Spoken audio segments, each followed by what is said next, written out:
নমস্কার শ্রোতা বন্ধুরা, তোমরা শুনছো হানা বাড়ি অফিসিয়াল, আর আমি ঋদ্ধি রয়েছি তোমাদের সঙ্গে।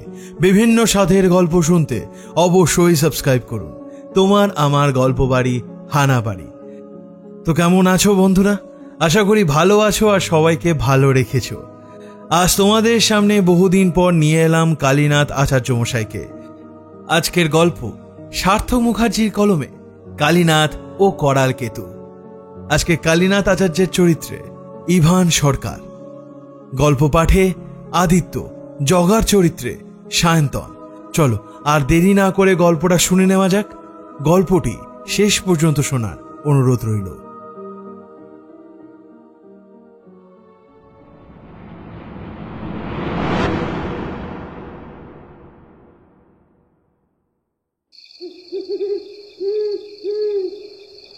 রাত তখন ভালোই গড়িয়েছে। সারাটা গ্রাম নিস্তব্ধতা বজায় রেখে শান্তির নিদ্রায় মগ্ন। গায়ে পয়সাওয়ালা লোক সেরকম কেউ নেই, সবই ছাপোষা নিরীহ চাষবাস করা লোক। তবে একদম যে কেউ নেই তা নয়। গায়ের সোমনাথ শেঠ বেশ পয়সাওয়ালা লোক, দেশে বিদেশে বাণিজ্য করে বেড়ায়। তাই জন্য গায়ের মোড়ল বিনয় তালুকদারও ওনাকে বেশ খাতির করেন। এই গভীর রাতে সমস্ত গ্রামবাসীদের সঙ্গে সোমনাথ শেঠও তার নিজের বাড়িতে পরম শান্তিতে ঘুমিয়ে রয়েছেন। কিন্তু তিনিও তার স্ত্রী টেরও পাননি যে কখন তাদের একমাত্র যুবতী কন্যা নয়নতারা অতি সন্তর্পণে বাড়ি থেকে পালিয়েছে। তারার হাতে একটা ঝোলা, আর তাতে বেশ অনেক জিনিসপত্র আছে তা বোঝা যায়। সে ছুটছে দক্ষিণের কুখ্যাত বনানীর দিকে। হোগলা দিঘির জঙ্গলে গ্রামবাসীদের যাওয়া নিষেধ। তারা অবশ্য জঙ্গলে যাচ্ছে না, জঙ্গলের নিকটবর্তী নদী তট ওর গন্তব্য। তারা যা ভেবেছিল তাই। কিছুটা এগোতেই লণ্ঠনের আলো এসে দেখল তার অতি পরিচিত একটা ছায়ামূর্তি ঘাটে অপেক্ষা করছে তারই জন্য। তারা সামনে যেতেই যুবকটি কিছু বলতে গেল, কিন্তু তাকে বলার সুযোগ না দিয়ে পাশে বাঁধা নৌকার উপর নিজের ঝোলাটা রাখল তারা। তারপর বলল, এখন আর কথা নয়, তাড়াতাড়ি চলো, পথে যেতে যেতে কথা হবে। যুবকটি এবার এমন একটা মন্তব্য করলো যার জন্য তারা একেবারেই তৈরি ছিল না। তারা, তুমি নেমে এসো নৌকা থেকে, তোমাকে আমার কিছু বলার আছে। তারা কি করবে বুঝে পেল না। যুবকটি যেন ছটফট করছে। সে আবার বলল, তারা, আমি তোমাকে কিভাবে বলবো আমি ঠিক বুঝতে পারছি না। দেখো, আমি তোমাকে এখন এইভাবে নিয়ে যেতে পারবো না। শেষের কথাটা শুনে তারা ক্ষিপ্ত কণ্ঠে চেঁচিয়ে উঠল, হ্যাঁ, কি বলছো তুমি? আমরা এতদিন ধরে একে অপরকে চিনি, আমাদের এতদিনের পরিকল্পনা, আমি আমার বাপের বাড়ির সম্পত্তি ত্যাগ করে শুধু তোমার জন্য ছুটে এলাম, আর তুমি এখন এই মুহূর্তে দাঁড়িয়ে বলছো আমাকে নিয়ে যাবে না? যুবকটি দুহাত তুলে বোঝানোর চেষ্টা করে, দেখো তারা, আমি দুঃখিত। আমি সেই জন্য তোমাকে বোঝাতে এত দূর থেকে চলে এলাম। কিছুদিন ধরে আমার মনটা ঠিক লাগছে না। বারবার স্বপ্ন দেখছি, মনে হচ্ছে এইসব সংসার ধর্ম আমার জন্য নয়। আমাকে পূজা আর্চায় মন দিতে হবে। প্রেম, মেয়ে, বিবাহ, এগুলো আমি পারবো না। তাই আমি তোমাকে পরিষ্কার করে বলতে এলাম যে তুমি যদি দয়া করে ফিরে যাও, আমি পারবো না তোমাকে বিয়ে করতে। তারা এতক্ষণ সব শুনছিল। ওর হাত পা অসাড় হয়ে যাচ্ছে। রাগে চিৎকার করবে নাকি কষ্টে কাঁদবে কিছুই বুঝে উঠতে পারছে না। পায়ের তলা থেকে যেন মাটি সরে যাচ্ছে। শেষ পর্যন্ত অবচেতনেই চোখ দিয়ে জল নেমে এলো তারার। একবার মুখ দিয়ে বেরোলো, তুমি কি পাগল হয়ে গেলে? যুবকটি এগিয়ে গিয়ে তাকে বোঝাবার চেষ্টা করলো, তারা, তুমি ফিরে যাও, পরে আমি আসবো দেখা করতে। তারার কানে ঢুকলো না কথাটা। যে বুক ভরা স্বপ্ন ও একরাশ আশা নিয়ে সে এসেছিল, সমস্তটা যেন সামনে বয়ে চলা নদীর মতন ভেসে গেল। রাগে হাত পা কাঁপছে ওর। এবার সে বলল, আমি আর বাড়ি ফিরবো না। যে হোগলা দিঘির জঙ্গলের কথা শুনলে সমস্ত দামোদিঘির গ্রামবাসীরা ভয় পায়, সেখানেই চললাম আমি। আমাকে আজকে শেষ দেখলে তুমি। তারা খুব জেদি ও একরোখা স্বভাবের। সে আর এক মুহূর্ত বিলম্ব না করে দৌড় লাগালো বাম দিকের বিরাট কালো অরণ্যভূমির দিকে।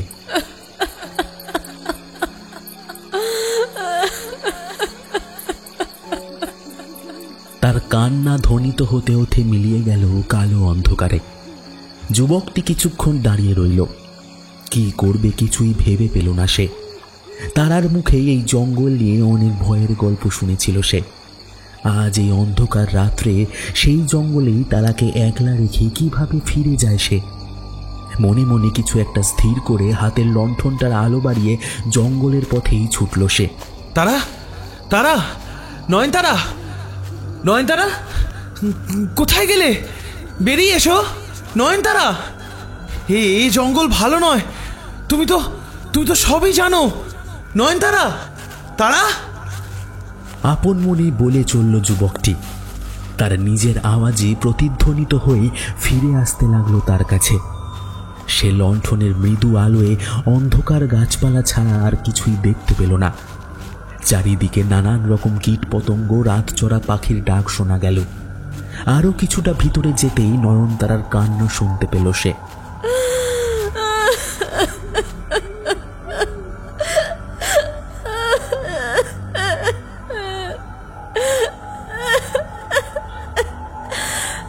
এই গভীর রাতে ভয়ঙ্কর কুখ্যাত জঙ্গলের বুকে একজন যুবক যুবতী দাঁড়িয়ে আছে।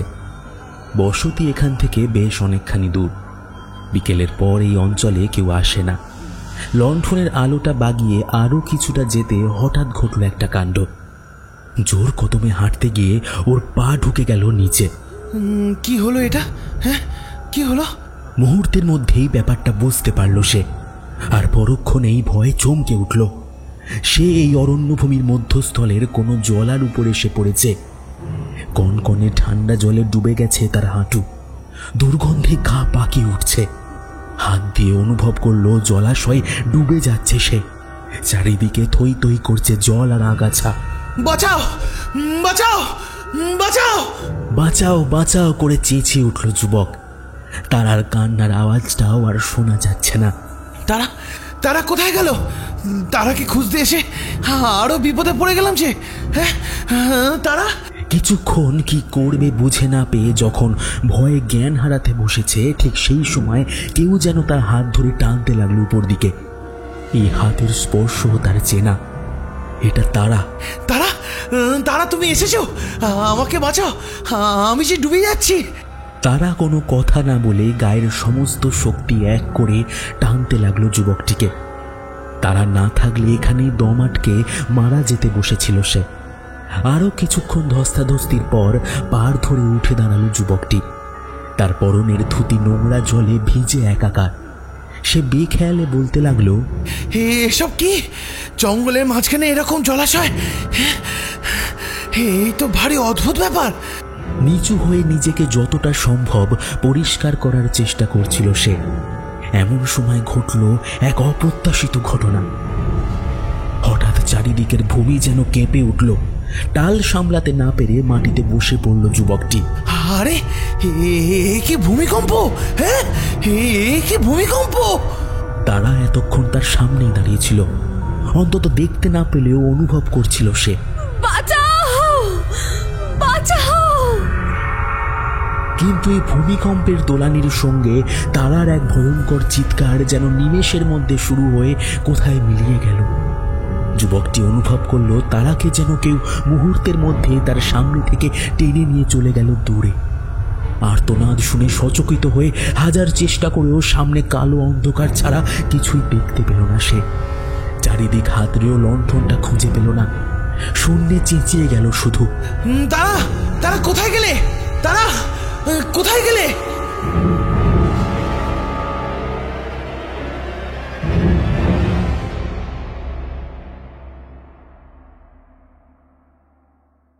ভারতবর্ষের মানচিত্র যদি ভালো করে দেখা যায় তাহলে দেখা যাবে যে পশ্চিমবঙ্গ যে জায়গায় অবস্থিত তার একদম নিম্ন স্তরে অর্থাৎ দক্ষিণে রয়েছে বেশ অনেকগুলো দ্বীপপুঞ্জ। তাদের মধ্যে সবথেকে বৃহৎ একটি উল্লেখযোগ্য দ্বীপ হল সাগর দ্বীপ। হুগলি নদী যেখানে গিয়ে সাগরের সাথে মিলন ঘটিয়েছে সেইখানেই অবস্থিত এই সাগর দ্বীপ। যে সময়ের কথা বলছি সেই সময় ইংরেজরাও এসে পৌঁছয়নি এই দেশে। এই সাগরদ্বীপ জায়গাটা বেশ সুন্দর, মনোরম ও আরামদায়ক বলেই পরিচিত। সব মিলিয়ে দ্বীপটিতে অবস্থিত ছিল প্রায় 20 খানেক গাঁ। দ্বীপের চারদিকের সীমান্ত জুড়ে অবস্থিত মস্ত বনানী, তারই মাঝখানে সীমাবদ্ধ এই গ্রামগুলি। অবশ্য যে সময়ের কথা বলছি তার অনেক কিছুর অস্তিত্বই এখনকার ভারতবর্ষে উধাও। তা যাকে, গল্পে ফেরা যাক। এই সাগরদ্বীপে অবস্থিত এমনই একটি গাঁয়ের নাম হলো দামোডিহি। এই গাঁ সাগরদ্বীপের একেবারে দক্ষিণে অবস্থিত। গাঁয়ের সীমানা যেখানে গিয়ে শেষ হয়েছে সেখানেই অবস্থিত দামোডিহির অরণ্য, আর তারপরেই জলতট। এই গ্রামের লোকেরাও বেশ কর্মঠ, শান্তিপরায়ণ ও নিরীহ। সব মিলিয়ে বেশ সুন্দর রঙিন পরিবেশেই সুসজ্জিত এই দামোডিহি। তবে বাকি গাঁগুলোর থেকে দামোডিহিকে আলাদা করার যথেষ্ট কারণও রয়েছে বইকে। তাদের মধ্যে প্রধান কারণ হলো এই যে বাকি গ্রামগুলির মতন দামোডিহি কোনো রকম জমিদারির অধীনে থাকা গ্রাম নয়। জমিদারি শাসন যে এককালে ছিল না তা নয়, তবে এখন আর নেই।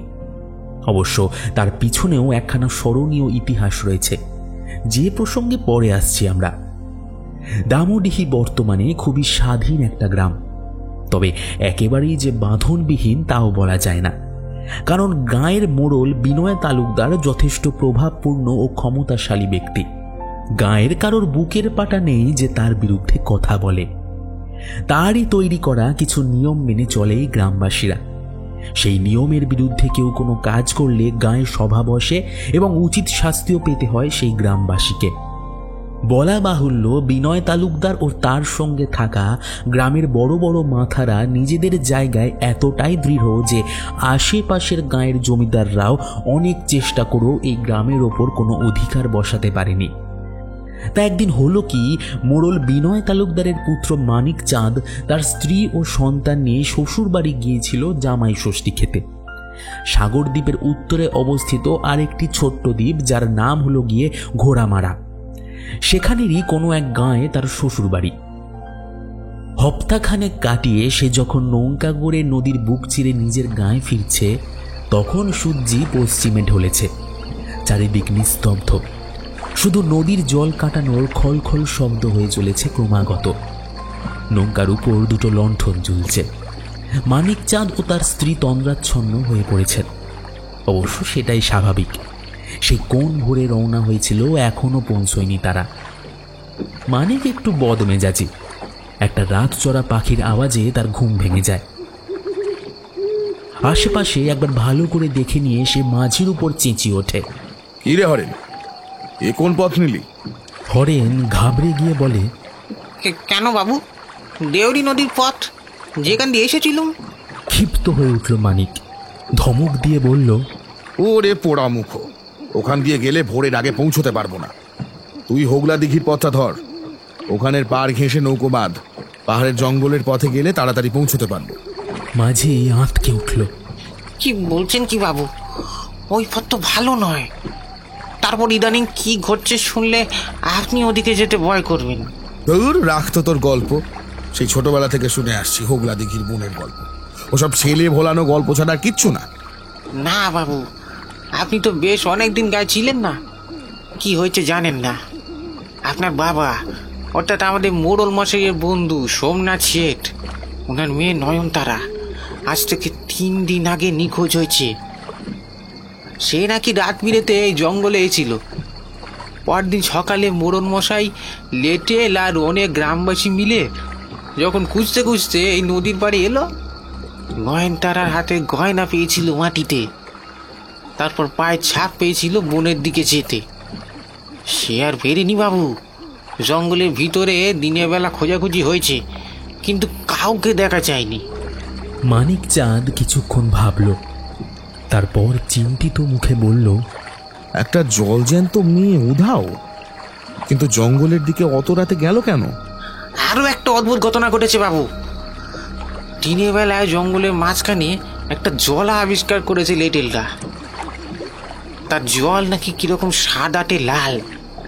সেই জলার সামনেই পাওয়া গেছে দুটো ভাঙা লণ্ঠন। গায়ের মাতব্বররা বলেছিল ওই জলা নাকি সাধারণ জলা নয়, কোনো এক অপদেবতার ছায়া আছে ওখানে। মানিক চাঁদ গম্ভীর হয়ে বলল, বলিস কি রে? দুদিন ছিলাম না তাতেই এত কাণ্ড। চল চল চল, হোগলা দিঘির ঘাটে নৌকোবাদ। এখন তো আমি আরও যাবো, আর একটা কিনারা করতেই হবে। মেয়েটা বনের মধ্যে হাওয়া হয়ে গেল কি করে? এই রাতের বেলা ওই বনে যাওয়া কি খুব দরকার আছে বাবু? কালকে দিনের বেলা গেলে না হয় দেখবেন। মানিক গোয়ার এত বোঝানোতেও বুঝল না সে, উল্টে বলল, আরে দিনের বেলায় কিছুই পাওয়া যাবে না, এইসব অপদেবতার খেলা রাতের অন্ধকারে দেখা যায়। আমরা কত এসেছি ছোটবেলায়, কই কিছু তো দেখিনি। আজ হঠাৎ অপদেবতা আসতে যাবে কেন? হ্যাঁ, ওই মেয়ে নিশ্চয়ই ঘাপটি মেরে লুকিয়ে আছে জঙ্গলের মধ্যে। মানিকের স্ত্রী বলে উঠল, হ্যাঁ গা, তুমি আমার কথাটি একবারটি শোনো। ওই পথ তো ভালো নয় শুনেছি, তার উপর যা শুনলাম, দোহাই তোমার ওদিকে যেও না। বলা বাহুল্য কোনো কথাই শুনল না মানিক চাঁদ। বাধ্য হয়ে তার স্ত্রী ও মাঝিও নেমে পড়ল হোগলা দিঘির ঘাটে। তারপর সবাই একসাথে হাঁটা দিল বনের দিকে। বনের মধ্যে দিয়ে একটা ছোট পথ আছে, আমরা তো ওই পথ দিয়ে যাওয়া আসা করি, ওতে অনেক তাড়াতাড়ি পৌঁছানো যায়। আপন মনেই বলতে বলতে এগিয়ে চলল মানিক। পিছনে তার স্ত্রী কোলে ছোট্ট শিশুকে নিয়ে এগিয়ে চলল। তার পিছনে মাঝি, তার হাতেও লণ্ঠন। আরও কিছুটা ভিতরে যেতেই গাটা কেমন যেন ছমছম করে উঠল ওদের। একটা অলৌকিক কিছুর অস্তিত্ব যেন টের পেল ওরা। চারিদিকের পরিবেশ গুমোট ছিল, কিন্তু হঠাৎ বনের এই মাঝখানে একটা অদ্ভুত গরম হাওয়া অনুভব করল মানিক। সে বলল, কি ব্যাপার? এরকম তো হওয়ার কথা নয়, এমন হাওয়া কোথা থেকে আসছে? মনে হয় জলার দিক থেকে। জলা? জঙ্গলের মধ্যে জলা? কই? মানিক স্ত্রীর উদ্দেশ্যে বলল, এই জঙ্গলের মধ্যে একটা প্রাচীন জলা আছে। আমরা ছোটবেলায় লুকিয়ে লুকিয়ে আসতাম এখানে। বাপ কাকাদের কাছে শুনেছি এই জঙ্গলকে এড়িয়ে চলার প্রধান কারণ হলো এই জলাটা। মানিক এগিয়ে চলল অরণ্যভূমির দিকে। তাকে অনুসরণ করল তার স্ত্রী ও মাঝি। মোটামুটি যখন জলার প্রায় সামনে এসে দাঁড়িয়েছে, তখন এক অদ্ভুত দৃশ্য দেখে মাঝির হাত থেকে কাচের লণ্ঠনটা মাটিতে পড়ে চুরমার হয়ে গেল। নিকষ কালো অন্ধকার বনানীর মাঝে লণ্ঠনের কম্পিত আলোতে তারা দেখল একটা ভয়ঙ্কর মূর্তিমান অবয়ব দাঁড়িয়ে আছে জলার সামনে। তার গা থেকে লালচে আভা দেখা যাচ্ছে। প্রায় 2 মানুষ সমান লম্বা তার দেহ। তার মাথায় আবার দুটো শিং জাতীয় কিছু রয়েছে। মানিকের স্ত্রী আর্তনাদ করে উঠল। তারপর জ্ঞান হারালো। মানিক ক্ষণিকের জন্য কিংকর্তব্য বিমূঢ় হয়ে দাঁড়িয়ে রইল। তারপর নিজেকে একটু সামনে নিয়ে এগোতে থাকলো সেই অলৌকিক মানবকৃতির দিকে। কাছে যেতেই বুঝলো যে সেটা পিছন ফিরে দাঁড়িয়ে আছে। প্রায় 10 ফুট লম্বা তার শরীর, সাক্ষাৎ যেন নরকের শয়তান। ছোটবেলা থেকে মানিক অনেকবার এসেছে এই জঙ্গলে, কিন্তু এরকম অতি ভয়ঙ্কর দৃশ্য সে কোনোদিনও দেখেনি। এবার সেই মূর্তিমান দানব পিছন ফিরে তাকালো। তার এক চাহনিতে এর সমস্ত রক্ত শুকিয়ে এলো মানিকের। এর পরের দৃশ্য কল্পনারও অতীত।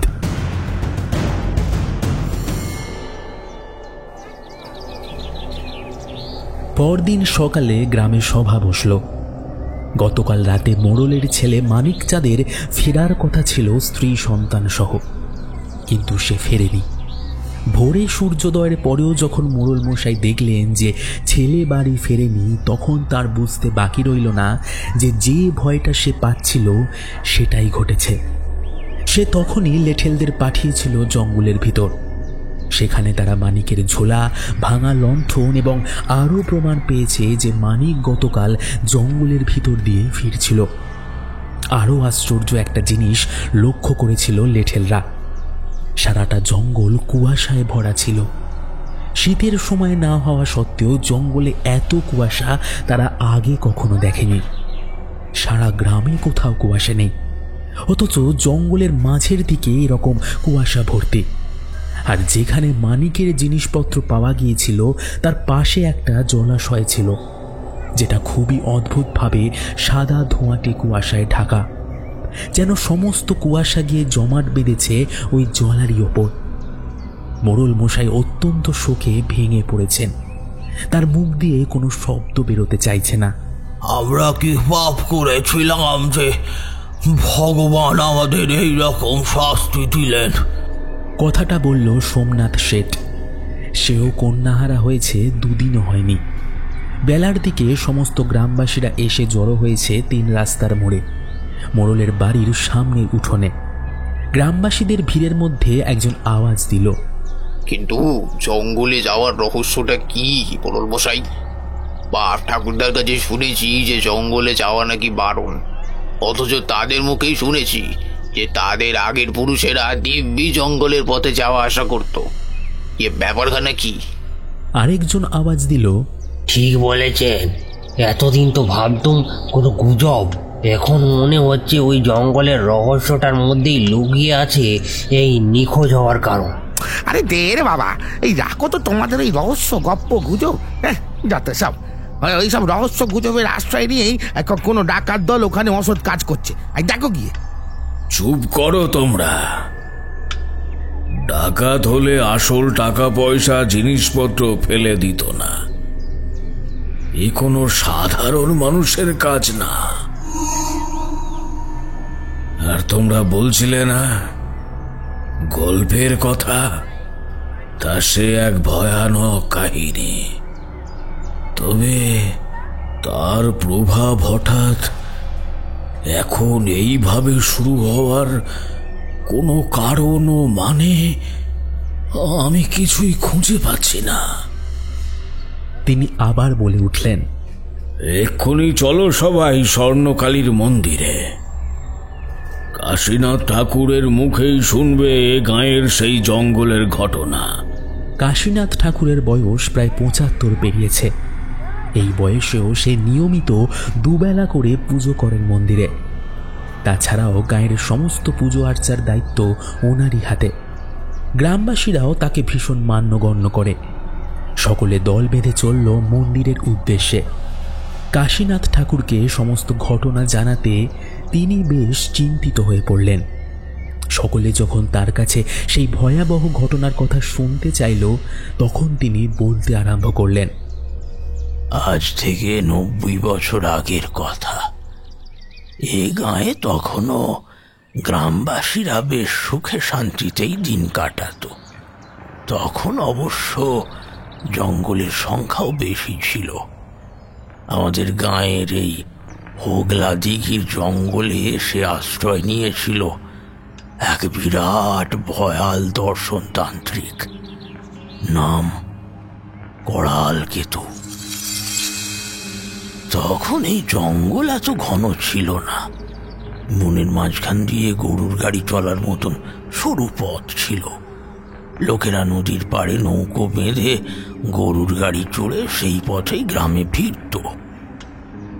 সেই তান্ত্রিক প্রথম গ্রামের সকলের ঘরে গিয়ে গিয়ে খাবার সংগ্রহ করত। ব্যবহারও বেশ ভালোই ছিল তার। গ্রামবাসীরাও বেশ শ্রদ্ধা করত তাকে। কিন্তু আসল ঘটনা শুরু হলো আরো 3-7 পরে। বনের পথ দিয়ে সন্ধ্যের পরে যখনই লোকে কেউ যেত বা ফিরত, তারা গন্তব্যে পৌঁছতে পারত না, মাঝপথে নিখোঁজ হয়ে যেত। এইরকম করে বেশ অনেক গ্রামবাসী নিখোঁজ হলো। তখন সবার সন্দেহ জাগলো যে এই সবের পেছনে সেই তান্ত্রিক দায়ী।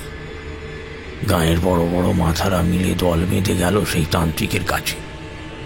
কিন্তু করালকে তো কিছুই স্বীকার করল না। সে বলল এইসব সে কিছুই জানে না।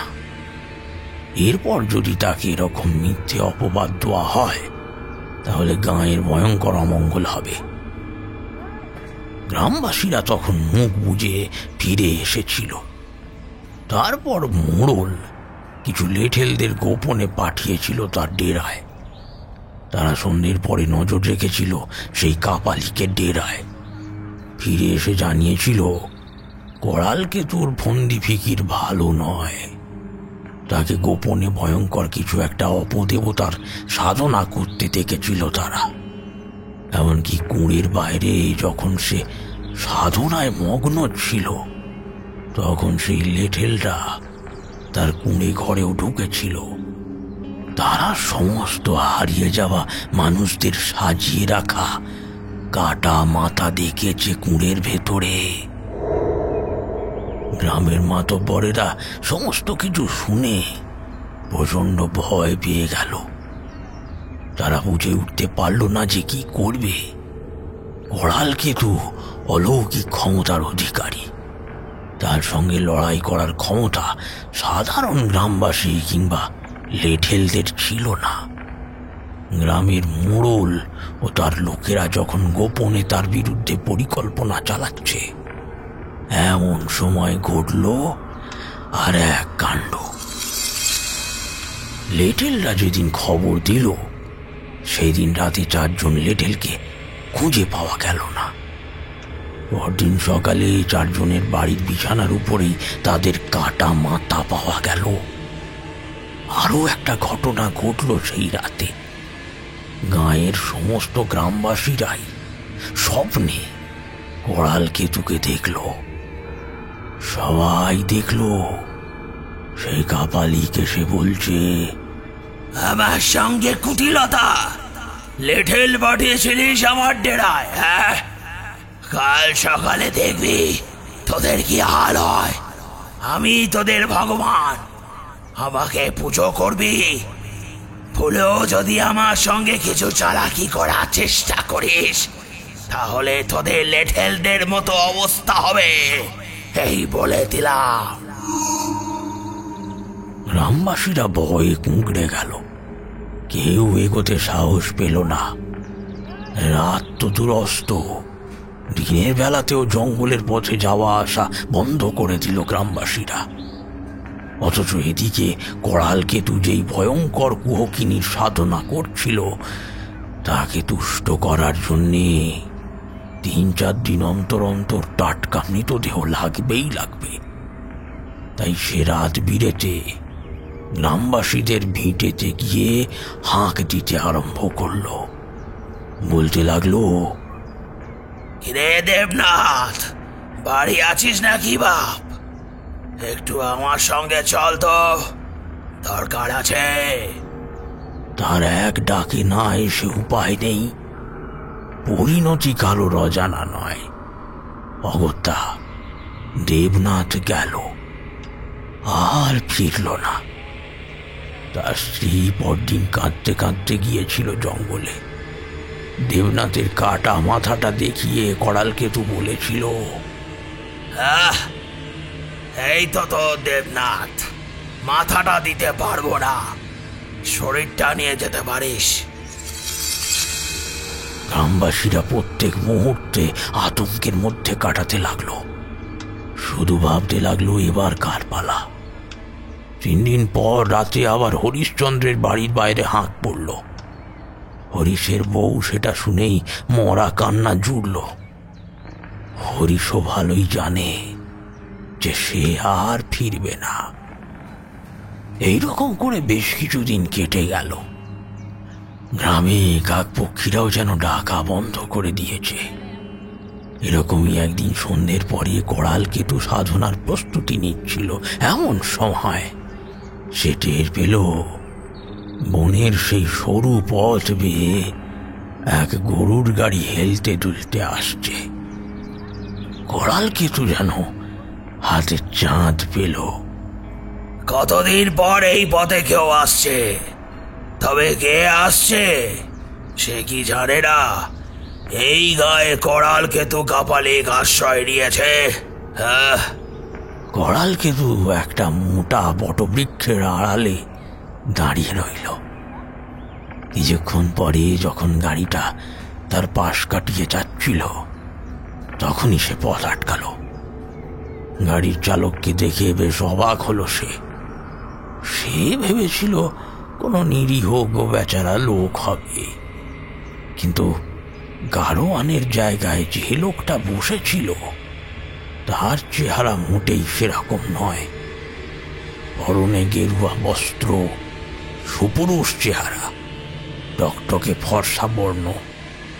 করালকেতু বলল, কে তুই? জানিস না আমার ভয়ে জঙ্গলে কেউ পা রাখে না। তোর এত সাহস এলো কোথা থেকে? লোকটা বলল, হ্যাঁ জানি তো, মানে হোগলা দিঘির ঘাটে নেমে যখন গারোয়ানদের বললাম, কেউই আসতে চাইল না। বলল এই পথ নাকি খুব বিপজ্জনক। তারা আমায় অন্য পথেই নিয়ে যেতে চাইল, কিন্তু আমার জেদের কাছে তারা তুচ্ছ। শেষে আমি তাদের একটা গাড়ি নিয়ে চালিয়ে এলুম। এছাড়া কি বা করতাম? গর্ভবতী স্ত্রী আছে, সকাল থেকে পেটে কিচ্ছুটি পড়েনি ওর। করালকেতু দেখল গাড়ির ভিতর আর এক গেরুয়া বস্ত্র পরা স্ত্রীলোক বসে রয়েছে। সে এবার বলল, কে তুই? তোর পরিচয় কি? আমি একজন সন্ন্যাসী, নাম মৃত্যুঞ্জয় ঠাকুর। আমি এবং আমার স্ত্রী এরকমভাবেই গ্রামে গ্রামে ঘুরে ঘুরে যাযাবর দিন যাপন করি। করালকেতুর মুখে হাসি ফুটল। একটা কুটিলতা বাসা বেঁধেছে তার মনের গভীরে। সে বলল, তবে এই জঙ্গলে কিছু নিয়ম আছে। এই পথে সন্ধ্যার পর যাওয়া আসা নিষেধ। সারা গ্রাম জানে যে সূর্য ডোবার পর যেই এখানে আসবে সে করালকেতুর শিকার হবে। এই বলে ভয়ঙ্কর ত্রিভুবন কাঁপানো হাসি হাসল সে।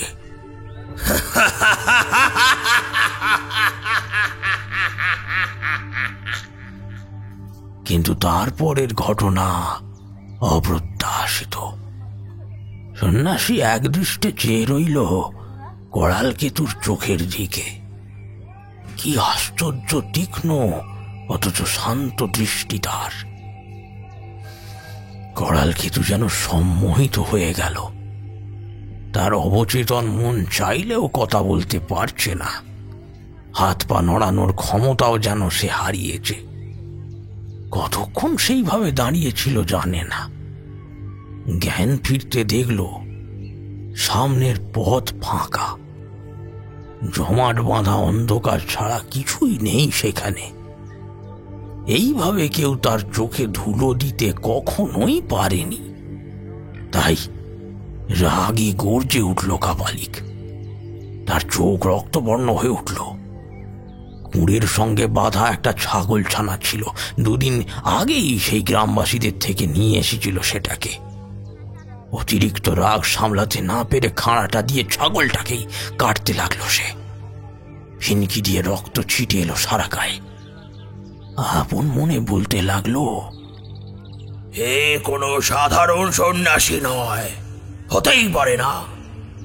ওই চোখ, ওই রকম মায়াবী চোখ আমি আগে কখনো দেখিনি। এদিকে পরদিন গ্রামের সকলে জেনে গেল যে গ্রামে নতুন এসে ঘাঁটি গেড়েছে মৃত্যুঞ্জয় ঠাকুর।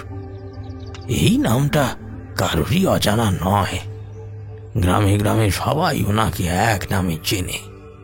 গ্রামের সব থেকে বিখ্যাত স্বর্ণকালীর মন্দিরেই আশ্রয় নিলেন ঠাকুর মশাই ও তার গর্ভবতী স্ত্রী। গ্রামের মোড়ল ও তার দলবলেরা আশ্বস্ত করল যে ওরা সহ সমস্ত গ্রামবাসীরাই তার স্ত্রীর যত্ন নেবে। কিন্তু তার সঙ্গে তারা গ্রামের বর্তমান সংকটের কথাও জানালো তাকে। মোড়ল বলল, আপনি এমন সময় আমাদের গায়ে পা রাখলেন ঠাকুর, আমরা মন ভরে আপনার সেবাও করতে পারবো না। মৃত্যুঞ্জয় ঠাকুর বললেন, আর চিন্তা নেই, হয়তো এই জন্যই ভগবান আমাদের এই গাঁয়ে পাঠিয়েছিলেন। তোমরা একটু আমার স্ত্রীর যত্ন নিও, আর আমি যতদিন এই গাঁয়ে আছি তোমাদের কোনো বিপদ হতে দেব না। গ্রামবাসীদের ভিড়ে ছদ্মবেশে সমস্ত শুনেছিল সেই কাপালিক। গভীর রাতে যখন সকলে নিদ্রামগ্ন, তখন কালী মন্দিরের চৌরঙ্গিতে সন্তর্পণে পদার্পণ করল করালকেতু। প্রতিশোধের আগুনে জ্বলছে সে। কোনো এক মন্ত্র বলে মরার মতন ঘুম পাড়িয়ে দিল ঠাকুর দম্পতিকে।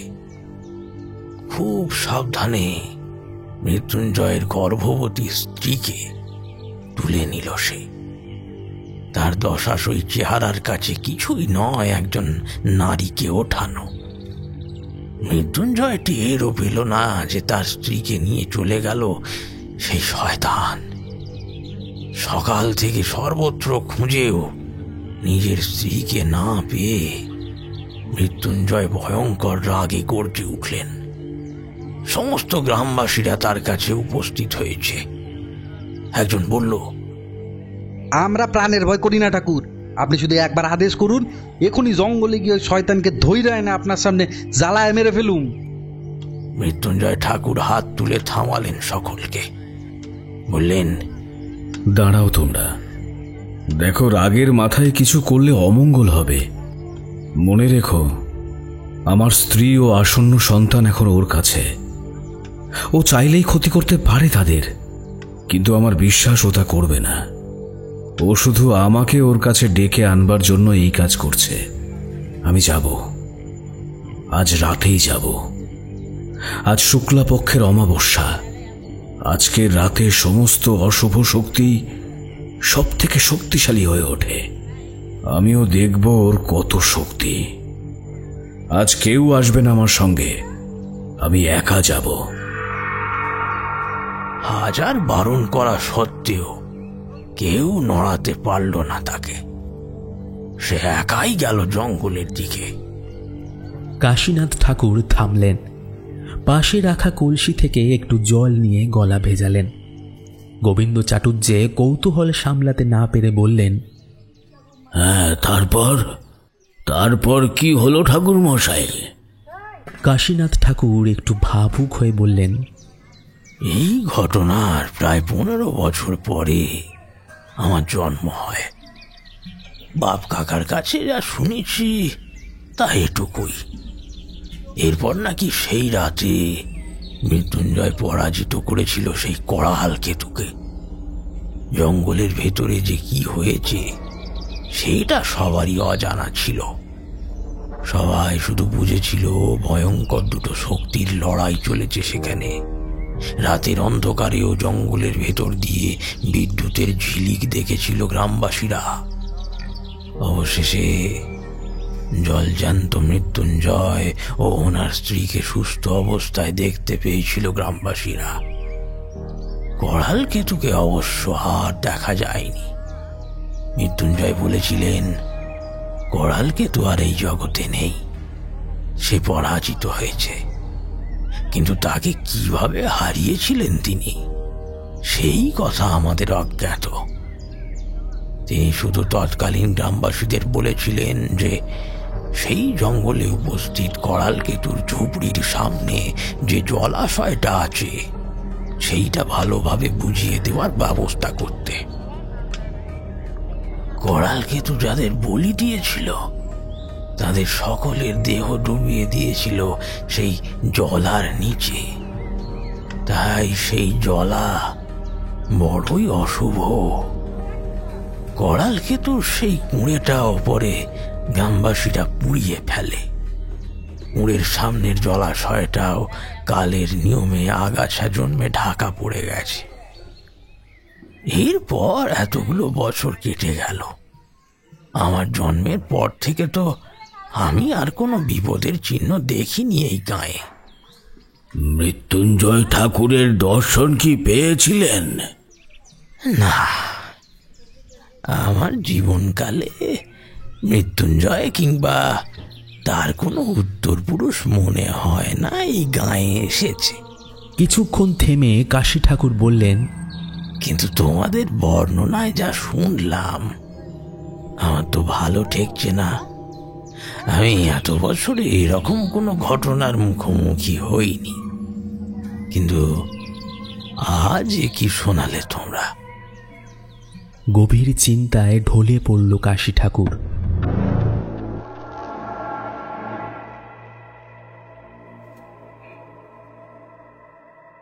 আমার গুরুদেব কালীনাথ আচার্য বেশ ব্যস্ত কিছুদিন ধরে। মিথ্যে বলবো না, আমিও বেশ ব্যস্তই ছিলাম। আসলে আমাদের এই গোবিন্দপুরের আশ্রমে রথের উৎসব পালিত হবে। প্রতি বছরই এই উৎসব বেশ বড় করে পালন হয়। দূর দূর থেকে গুরুদেবের শিষ্যরা আসে এই আশ্রমে। মহাভোগের ব্যবস্থাও হয়। এবছরও ব্যতিক্রম নেই। অন্যান্য দিনের তুলনায় বেশ অনেকটাই আলাদা লাগছে আশ্রমটাকে। দুদিন ধরেই সুন্দর করে সাজানোর কাজ চলছে পুরো আশ্রম জুড়ে।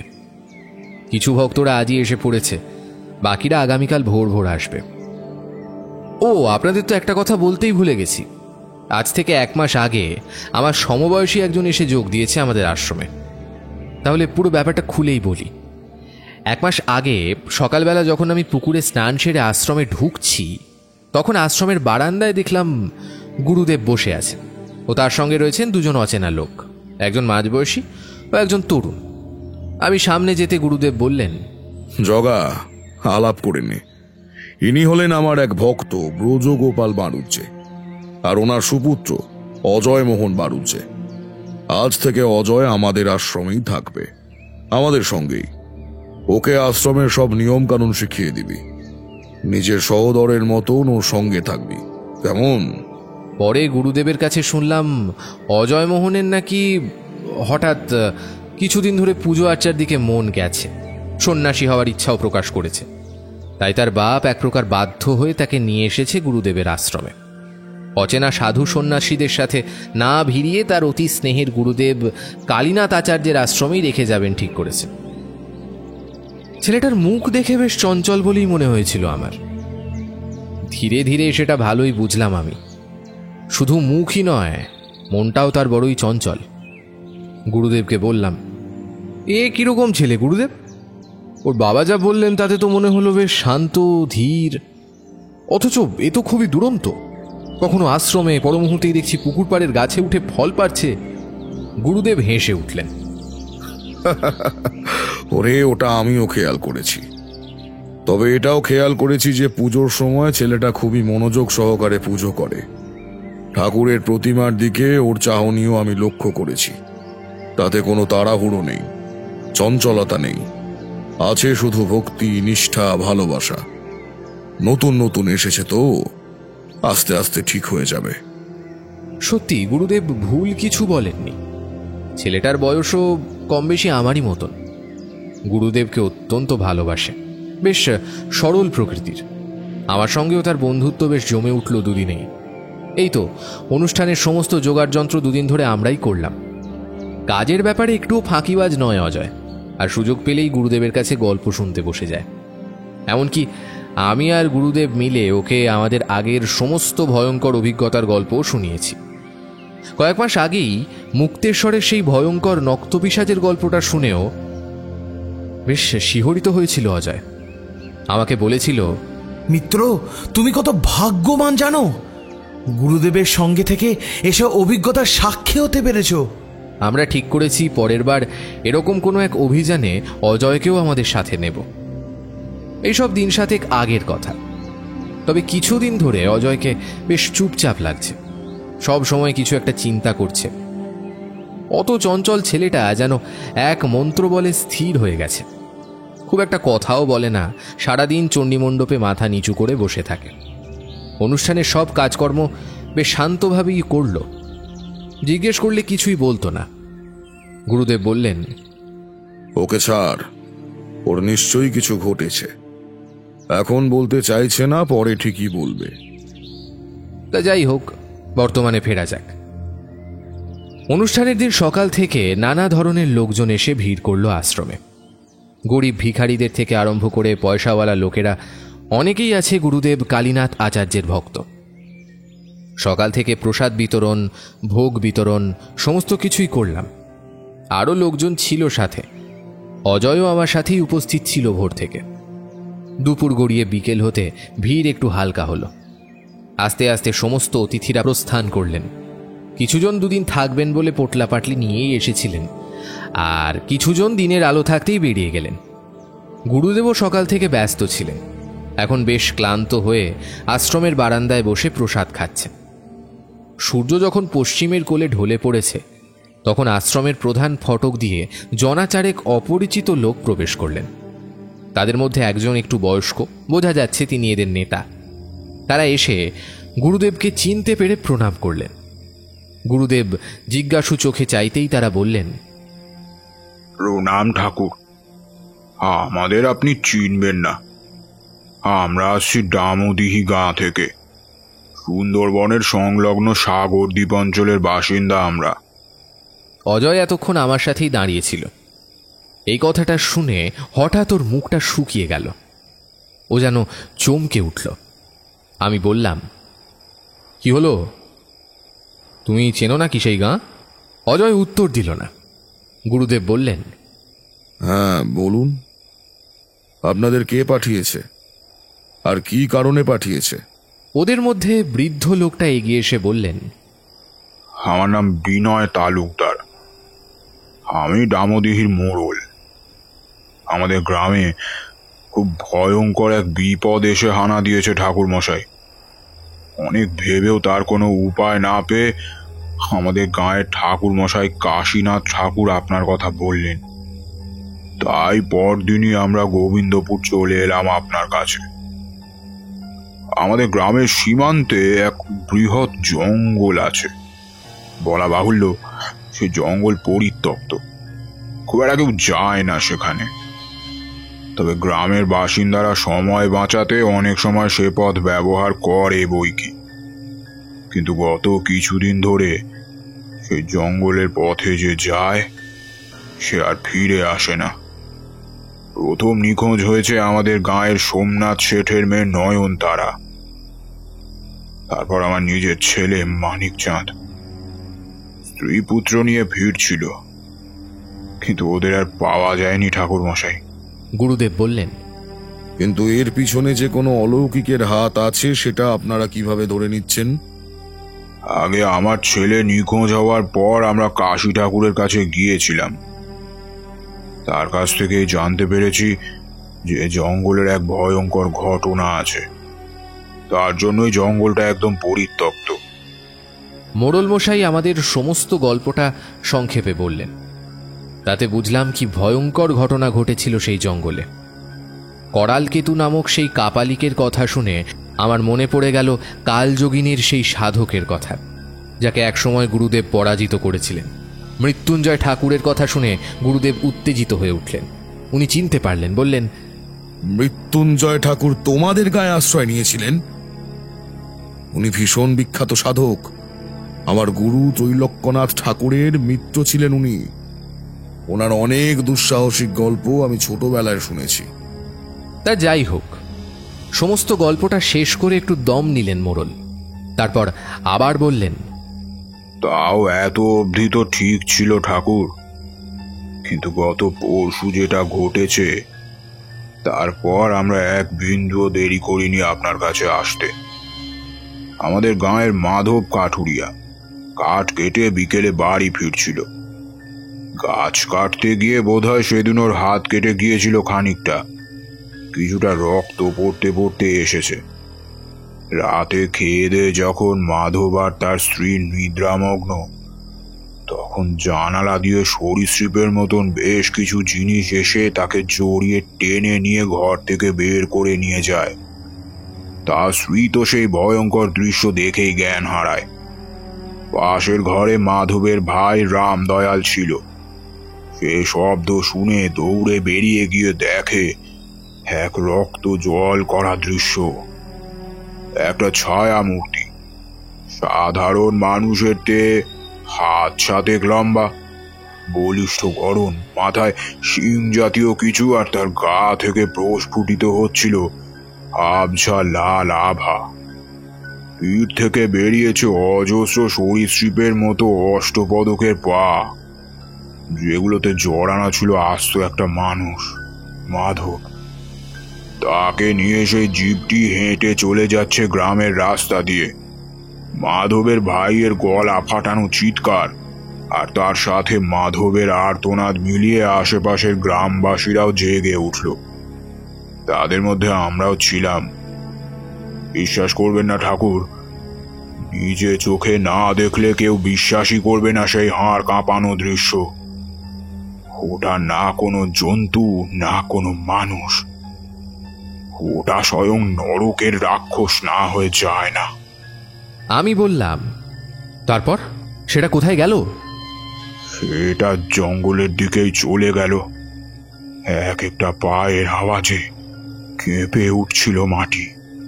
মোড়লের পাশে দাঁড়িয়ে থাকা লোকগুলো বলে উঠল, শুধু তাই জানেন ঠাকুর, ও যতক্ষণ ছিল ততক্ষণ আকাশের রং রক্তবর্ণ ছিল, আর সব থেকে আশ্চর্য ওর হাতে একটা আবঝা কিছু ছিল। আরেকজন বলে উঠল, হ্যাঁ, একটা অস্ত্র জাতীয় কিছু, অনেকটা বল্লমের মতো লম্বা, আর সেটার মাথায় ত্রিকোণ ধারালো ভয়ঙ্কর একটা ধাতু। সেটার আকার একটা মানুষের চেয়েও বড়। গুরুদেব এতক্ষণ এলিয়ে বসেছিলেন, এখন সোজা হয়ে বসেছে। মুখ দেখে বুঝলাম এই ধরনের কিছু গুরুদেব এত বছরের অভিজ্ঞতায় প্রথমবার শুনলেন। মোড়ল বললেন, এবার আপনি ভেবে দেখুন গুরুদেব, আমাদের গাঁয়ের ঠাকুর মশাই সব জানার পর বললেন এ কোনো ভূত প্রেত পিশাচ ডাকিনী যোগিনী হাকিনী কিছুই নয়। একে পৃথিবীর ইতিহাসে কেউ কখনো দেখেনি। কেউ যদি জেনে থাকে সেটা একমাত্র কালীনাথ আচার্য। আপনি বলুন ঠাকুর, এটা কে? আর হঠাৎ কোনো কারণ ছাড়া কিভাবে আমাদের গায়ে শুরু হলো এই মরণ খেলা? গুরুদেব কিছুক্ষণ ভেবে বললেন, তোমাদের বর্ণনা শুনে আমি কিছুই বুঝে উঠতে পারছি না। আমার এত বছরের অভিজ্ঞতায় কোথাও এরকম কোনো অস্তিত্বের উল্লেখ আমি পাইনি। মনে হচ্ছে যতক্ষণ না আমি সেখানে গিয়ে সচক্ষে দেখছি ততক্ষণ কিছুই বোঝা যাবে না। তবে হ্যাঁ, আমি যাব, কালই আমি রওনা দেব। তোমরা নিশ্চিন্তে ফিরে যাও। এ বিপদের হাত থেকে তোমাদের আমি রক্ষা করব। মনে রাখবে, ঈশ্বর তোমাদের সঙ্গে আছেন। আরও খানিক কথাবার্তার পর তারা প্রস্থান করলে আমি, অজয়মোহন ও গুরুদেব কথা বলছিলাম। আমি বললাম, আচ্ছা গুরুদেব, সেই কাপালি করালকে তুই কি ভূত হয়ে ফিরে এসেছে? গুরুদেব চিন্তিত মুখে বললেন, বুঝতে পারছি না রে জগা। যতদূর বুঝলাম ব্যাপারটা অত সহজ নয়। করালকে তো আজ থেকে প্রায় 100 বছর আগে শেষ হয়েছে। আজ হঠাৎ কেন উদয় হবে সে? এতদিন কেন হলো না? তার চেয়েও বড় কথা, যে রূপে সে এসেছে তার যুক্তি কি? সে না কোনো প্রেত, না কোনো অতিজাগতিক অস্তিত্ব। কোনো প্রেত শাস্ত্রে বা ডামর তন্ত্রে এ ধরনের কোনো অস্তিত্বের উল্লেখ নেই। নিজের চোখে না দেখলে কিছুই বলা সম্ভব নয়। আজ রাতেই সব গুছিয়ে নে, কাল একদম উষা কালে আমরা বেরিয়ে পড়ব। অজয়, তুইও যাবি আমাদের সঙ্গে। অজয় এখনো চুপ করে আছে। কয়েকদিন আগেও যাওয়ার জন্য লাফাচ্ছিল। আমি বললাম, কি ব্যাপার, তোমাকে এত চিন্তিত দেখাচ্ছে কেন অজয়?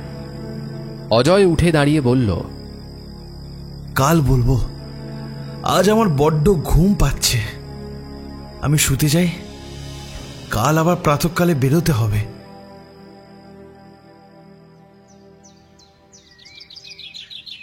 প্রাতঃকালে আমরা রওনা দিলাম দামোডিহির উদ্দেশ্যে। ট্রেনে করে কিছুটা যাওয়ার পর নৌকা পথে এগোতে লাগলাম হুগলি নদীর বুক চিরে। এগিয়ে চললাম দামোডিহির উদ্দেশ্যে। একটা জিনিস লক্ষ্য করলাম, যতই এগোচ্ছি ততই আস্তে আস্তে চারিদিকের সবুজ গাছপালার অংশ বেড়েই চলেছে। আমি মাঝিকে জিজ্ঞেস করলাম, এই জলে কুমির আছে নাকি? মাঝি বলল, না, এত হালকা জায়গায় কুমির থাকে না। সুন্দরবন এলাকার একদম গভীরে না ঢুকলে কুমির দর্শন হয় না। অজয়মোহন চুপ করে বসেছিল। আমি নিস্তব্ধতা কাটিয়ে বললাম, কি গো মিত্র, কি হলো? এখনো বললে না তো কাল তোমার অমন আচরণের পেছনে কারণ কি? অজয় একটু চিন্তা করে বলল, তাহলে খুলেই বলি। আমি গুরুদেবের আশ্রমে আজ থেকে 2 মাস আগে যোগ দিয়েছিলাম। আমার বাবার যে বাণিজ্যের কাজ সে তো আপনি জানেন গুরুদেব। আর আপনার আশ্রমে আসার পূর্বেই বাবার সাথে আমি মাঝে মধ্যেই শহরে যেতাম।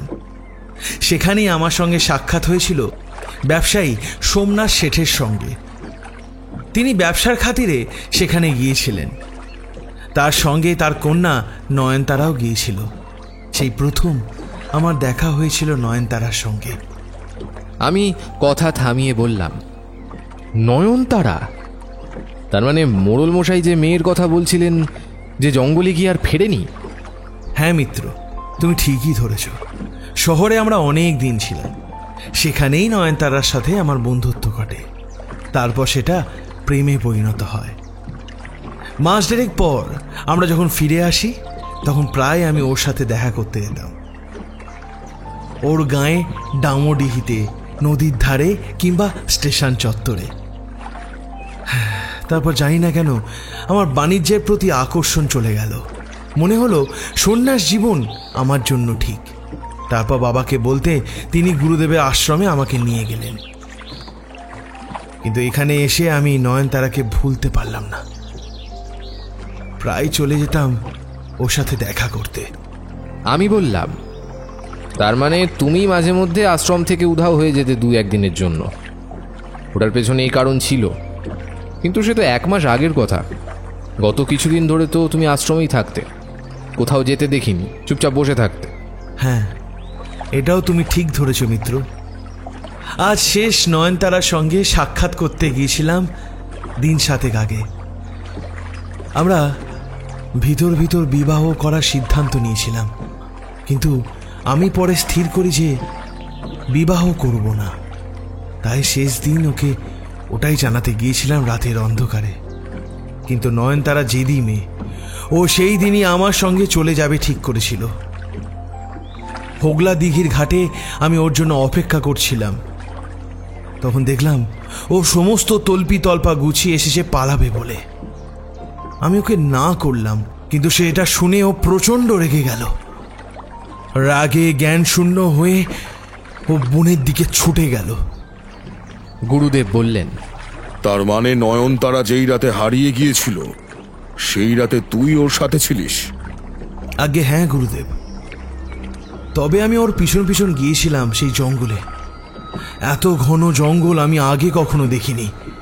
তারপর তারপর তারপর আমার পা একটা জলার মধ্যে ডুবে গেল। নয়নতারাই আমাকে উদ্ধার করেছিল, না হলে সেই পাঁকে আমি ডুবে যেতাম। কিন্তু তারপর আরো আশ্চর্য একটা ঘটনা ঘটল। আমি যখন পাঁক থেকে উঠলাম, হঠাৎ ভূমিকম্প শুরু হলো গোটা জঙ্গল জুড়ে। অনুভব করলাম তারা আমার সামনেই ছিল, কিন্তু ওকে হঠাৎ কেউ যেন টেনে নিয়ে গেল। ভয়ঙ্কর এক আর্তনাদ করে সে উধাও হয়ে গেল। অন্ধকার এতটাই ছিল যে কিছু বুঝতে পারলাম না। আমি জ্ঞান হারিয়ে পড়েছিলাম। যখন জ্ঞান ফিরল, তখন পালিয়ে গেলাম ওখান থেকে, আর গোবিন্দপুর আশ্রমে ফিরে এলাম। দামোডিহির অনুকূলে যখন আমাদের নৌকো বাঁধল, তখন পূব আকাশে ভোরের রং লেগেছে। মোড়ল মশাই তার দলবল নিয়ে দাঁড়িয়ে অপেক্ষা করছিলেন আমাদের জন্য। অজয় গোপনে আমাদের বলল, গুরুদেব, এই সেই ঘাট যেখানে আমি এসেছিলাম সেই দিন। তারাকে হারানোর পর আমার মনটা খুব খারাপ গুরুদেব। যেন মনে হচ্ছে এই সবের পিছনে আমিই দায়ী। আমি না ডাকলে তারা আজ হয়তো জীবিত থাকতো। ডান দিকে তাকিয়ে দেখলাম দীর্ঘ ঘন সবুজ গাছপালা ঘেরা অরণ্যভূমি, একদম নদীর ধার ঘেঁষে অনেক দূর পর্যন্ত বিস্তৃত। নদীর পাড়ে নামতেই মোড়ল মশাই সেই দিকে দেখিয়ে বললেন, এই সেই জঙ্গল ঠাকুর, হোগলা দিঘির জঙ্গল বলেই পরিচিত। গুরুদেব খুব গম্ভীর স্বরে বললেন, দেখেই বুঝেছি এখানকার বাতাসে আষ্টে গন্ধটা একটু বেশি। তার চেয়েও বড় কথা, এই জঙ্গলের আশেপাশে কোনো পশু পাখির ডাকও শুনলাম না।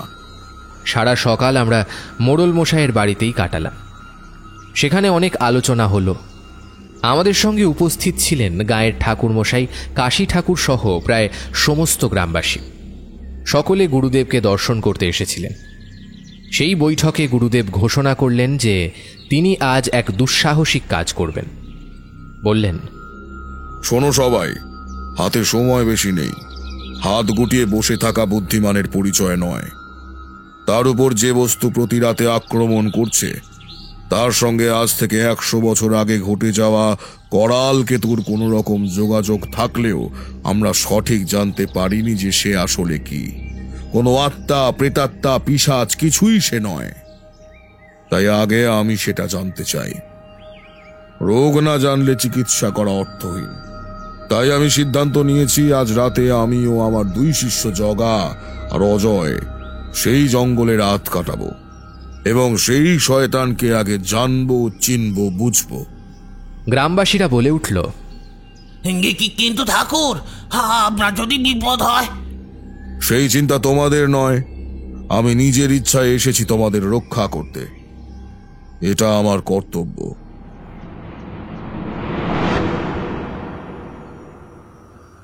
রাত কতটা গভীর ঠিক বলতে পারবো না, কারণ এই ভয়ঙ্কর জঙ্গল দিনের বেলাতেও যেমন, রাতের বেলাতেও খানিকটা তেমনই।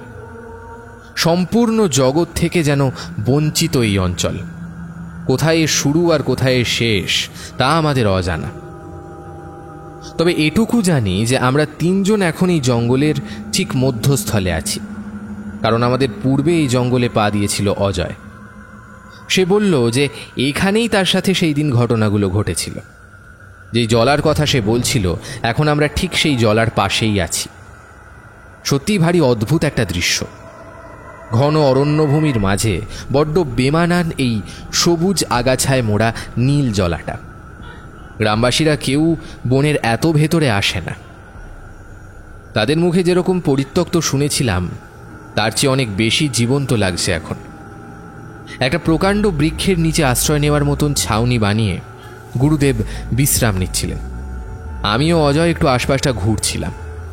এখন অবশ্য রাত নেমেছে, কিছুই দেখা যাচ্ছে না সামনে। গুরুদেবের নির্দেশে আমরা লণ্ঠন বাতি জ্বাললাম। অজয়কে দেখে বুঝতে পারছি ওর সেই দিনের কথা খুব মনে পড়ছে। সেই বিভীষিকাময় অভিজ্ঞতা ওকে ভেতরে ভেতরে আহত করে চলেছে। মিত্র, একবার যদি জানতাম সেই রাতে তারার সাথে এরকম কিছু ঘটবে, সত্যি আমি ওকে কোনোভাবেই বনে প্রবেশ করতে দিতাম না। ও যা বলতো আমি শুনতাম। গুরুদেব বললেন, রাত ভালোই বেড়েছে, আর বেশি কথা বলিস না। সবাই চুপ করে বসে পড়। আমার এখানকার পরিবেশ ঠিক লাগছে না, বিশেষ করে এই জলাটা। ওটা যেন একটু বেশি জীবন্ত লাগছে। যত বেলা বাড়ছে ততই। আমি বললাম, আচ্ছা গুরুদেব, এই জলার পাশেই করালকিতুর ডেরা ছিল, তাই না? আর এই জলাতেই গ্রামবাসীদের দেহগুলো সে ভাসিয়ে দিত। সেরকমই তো শুনেছি। দেখি, আজ তার ডেরায় এত বছর পর আমি ঘাঁটি গেড়েছি, তাকে দেখার সৌভাগ্য হয় কিনা। এটাই শেষ কথোপকথন ছিল আমাদের। তারপর কতক্ষণ কেউ কথা বলিনি, খেয়াল নেই। অন্ধকার এতটাই গাঢ় যে মাঝে মধ্যে নিজেই বুঝে উঠতে পারছি না যে চোখ বন্ধ না খোলা। এমন সময় মনে হলো মাটি যেন কেঁপে উঠল, চারিদিকটা যেন দুলছে। গুরুদেব ফিসফিস করে বলল, বাতিটা কমিয়ে দে। বাতির তেজ কমিয়ে দিল অজয়। আমরা 3 জন সন্তর্পণে বৃক্ষের পেছনে গিয়ে লুকিয়েছি। অজয় বলল, গুরুদেব, খানিকটা এই ধরনের একটা কম্পন অনুভব করেছিলাম আমি সেই দিন। তবে সেই দিনের কম্পনের মাত্রাটা আরো বেশি ছিল। এরপর আমরা যা দেখলাম তা হয়তো শুধু কল্পনায় সম্ভব, তাও আমি পুরোটাই তুলে ধরছি। সামনের অবস্থিত জলা থেকে খসখসে শব্দ আরম্ভ হলো। তারপর জলার ওপর অবস্থিত আগাছাগুলো যেন সরতে লাগলো। তারপর এক ধরনের অদ্ভুত লালচে আভা প্রকাশিত হতে লাগলো সেই পরিত্যক্ত জলাশয়ের ভেতর থেকে। আশপাশের সমস্ত এলাকা আলোকিত করে দিল সেই আলো। পরিবেশের গুমোট ভাবটা যেন নিমেষের মধ্যে বেড়ে চলল। তারপর দেখলাম সেই ভয়ানক দৃশ্য। একটা ছায়ামূর্তি ধীরে ধীরে বেরিয়ে আসছে সেই জলাশয়ের ভেতর থেকে। নীলচে আভায় স্পষ্ট কিছু দেখা যাচ্ছে না, তবে যে মূর্তিটা সেখান থেকে বেরিয়ে আসছে তার শরীরটা লালচে রঙের, প্রকাণ্ড আকারের। কোনো সন্দেহ নেই এই মূর্তির কথাই বলছিল গ্রামবাসীরা। এতক্ষণে অনেকটা বেরিয়ে এসেছে সে, যেন সেই জলার ভেতরেই সে থাকে, শিকারের সময় বেরিয়ে আসে। মাথায় প্রকাণ্ড শিং, হাতের আঙুলে বড় বড় নখ, গায়ে কোনো চামড়া নেই, রক্ত মাংস জল করছে সারা শরীর জুড়ে। যখন সে সম্পূর্ণরূপে বেরিয়ে এসেছে তখন দেখলাম তার আকার প্রায় বটবৃক্ষের সমান। তবে সে আমাদের দেখতে পায়নি, আমরা তার পেছন দিকে রয়েছি। এবার সে ধীরে ধীরে এগিয়ে যেতে লাগলো গাঁয়ের দিকে। যখন বেরোলো তখন বেশি জল করছিল তার শরীরটা, এখন অনেকটা ফিকে হয়ে এসেছে। হঠাৎ দেখলাম খানিকটা এগিয়ে গিয়ে সে থমকে গেল। কি হলো? আমাদের উপস্থিতি টের পেয়ে গেল নাকি? গুরুদেব বললেন, না, ওর পায়ে কিছু একটা লেগেছে। আমাদের পরনে গেরুয়া বস্ত্র রয়েছে, শুধু অজয়ের বস্ত্রটা নেই। অজয় বলল, ও হ্যাঁ গুরুদেব, আমার বস্ত্রটা তো ওখানেই পড়ে গিয়েছিল, আমি খেয়াল করিনি। এবার কি হবে? হ্যাঁ, আমরা দেখলাম সেই শয়তানটা হাতে তুলে নিল সেই বস্ত্রটা, তারপর কিছু একটা অনুভব করে ছুঁড়ে ফেলে দিল সেটাকে। তারপর অরণ্যভূমি কাঁপানো পদক্ষেপ ফেলে এগিয়ে চলল গাঁয়ের দিকে। গুরুদেবের দিকে তাকিয়ে বললাম, এবার কি করব গুরুদেব? গুরুদেব কোনো কথা না বলে এগিয়ে গেলেন সেই জলার দিকে। সেটা এখনো সাধারণ হয়নি, আগের মতো উজ্জ্বল না থাকলেও সেখান থেকে এখনো হালকা আলো প্রস্ফুটিত হচ্ছে। আমরা সেখানে গিয়ে দাঁড়ালাম। গুরুদেব বললেন, এটা তো একটা। থেমে গেলেন গুরুদেব, তারপর বললেন, অজয়, তুই বাইরে পাহারায় থাক, আমি আর জগা ভিতরে যাব। বেগতিক দেখলে আমাদের সংকেত দিবি। সামনে গিয়ে দেখলাম জলাশয়ের মাঝে একটা জায়গায় জলের তলাটা প্রচণ্ড উজ্জ্বল। সেটা ছাড়া বাকি জলাশয়টা প্রকৃতির নিয়মে অন্ধকার, মনে হচ্ছে যেন জলের তলায় কেউ আলো জ্বালিয়ে রেখেছে। গুরুদেব আর আমি লাফ মারলাম জলে, তারপর ডুব সাঁতার কেটে এগিয়ে চললাম। জলের অনেক গভীরে, কি দুর্গন্ধময় নোংরা জল, কিন্তু আশ্চর্য ব্যাপার, এই বিশেষ জায়গাটা খুবই পরিষ্কার, যেন কোনো গোপন প্রবেশ পথ। গুরুদেব ইশারায় বললেন সেটার ভেতরে প্রবেশ করতে। আমরা দুজনেই প্রবেশ করলাম সেই ধার দিয়ে। আরে ভারী অদ্ভুত, এখানে কোনো প্রকার জল নেই, শরীরটাও কেমন যেন হালকা লাগছে, সম্পূর্ণ ভিন্ন অনুভূতি, যেন এক অন্য দুনিয়া। গুরুদেব বললেন, আমরা একটা আলাদা মাত্রায় এসে পৌঁছেছি, এক সমান্তরাল জগৎ এটা। গুরুদেবের শেষের কথাটা ততটাই অস্পষ্ট বুঝলাম যতটা আমার সামনের দৃশ্য। আর যাই হোক, আমার চেনা পৃথিবীর কোনো অংশ তো এটা হতেই পারে না। এখানে কোনো গাছ নেই, মাটি নেই, চারদিকে লালচে নীলচে আভা। তবে ভূমি আছে যার উপর আমরা দাঁড়িয়ে, দূরের দৃশ্য ধোঁয়াশা, যেন আমি কোনো স্বপ্নের মধ্যে রয়েছি।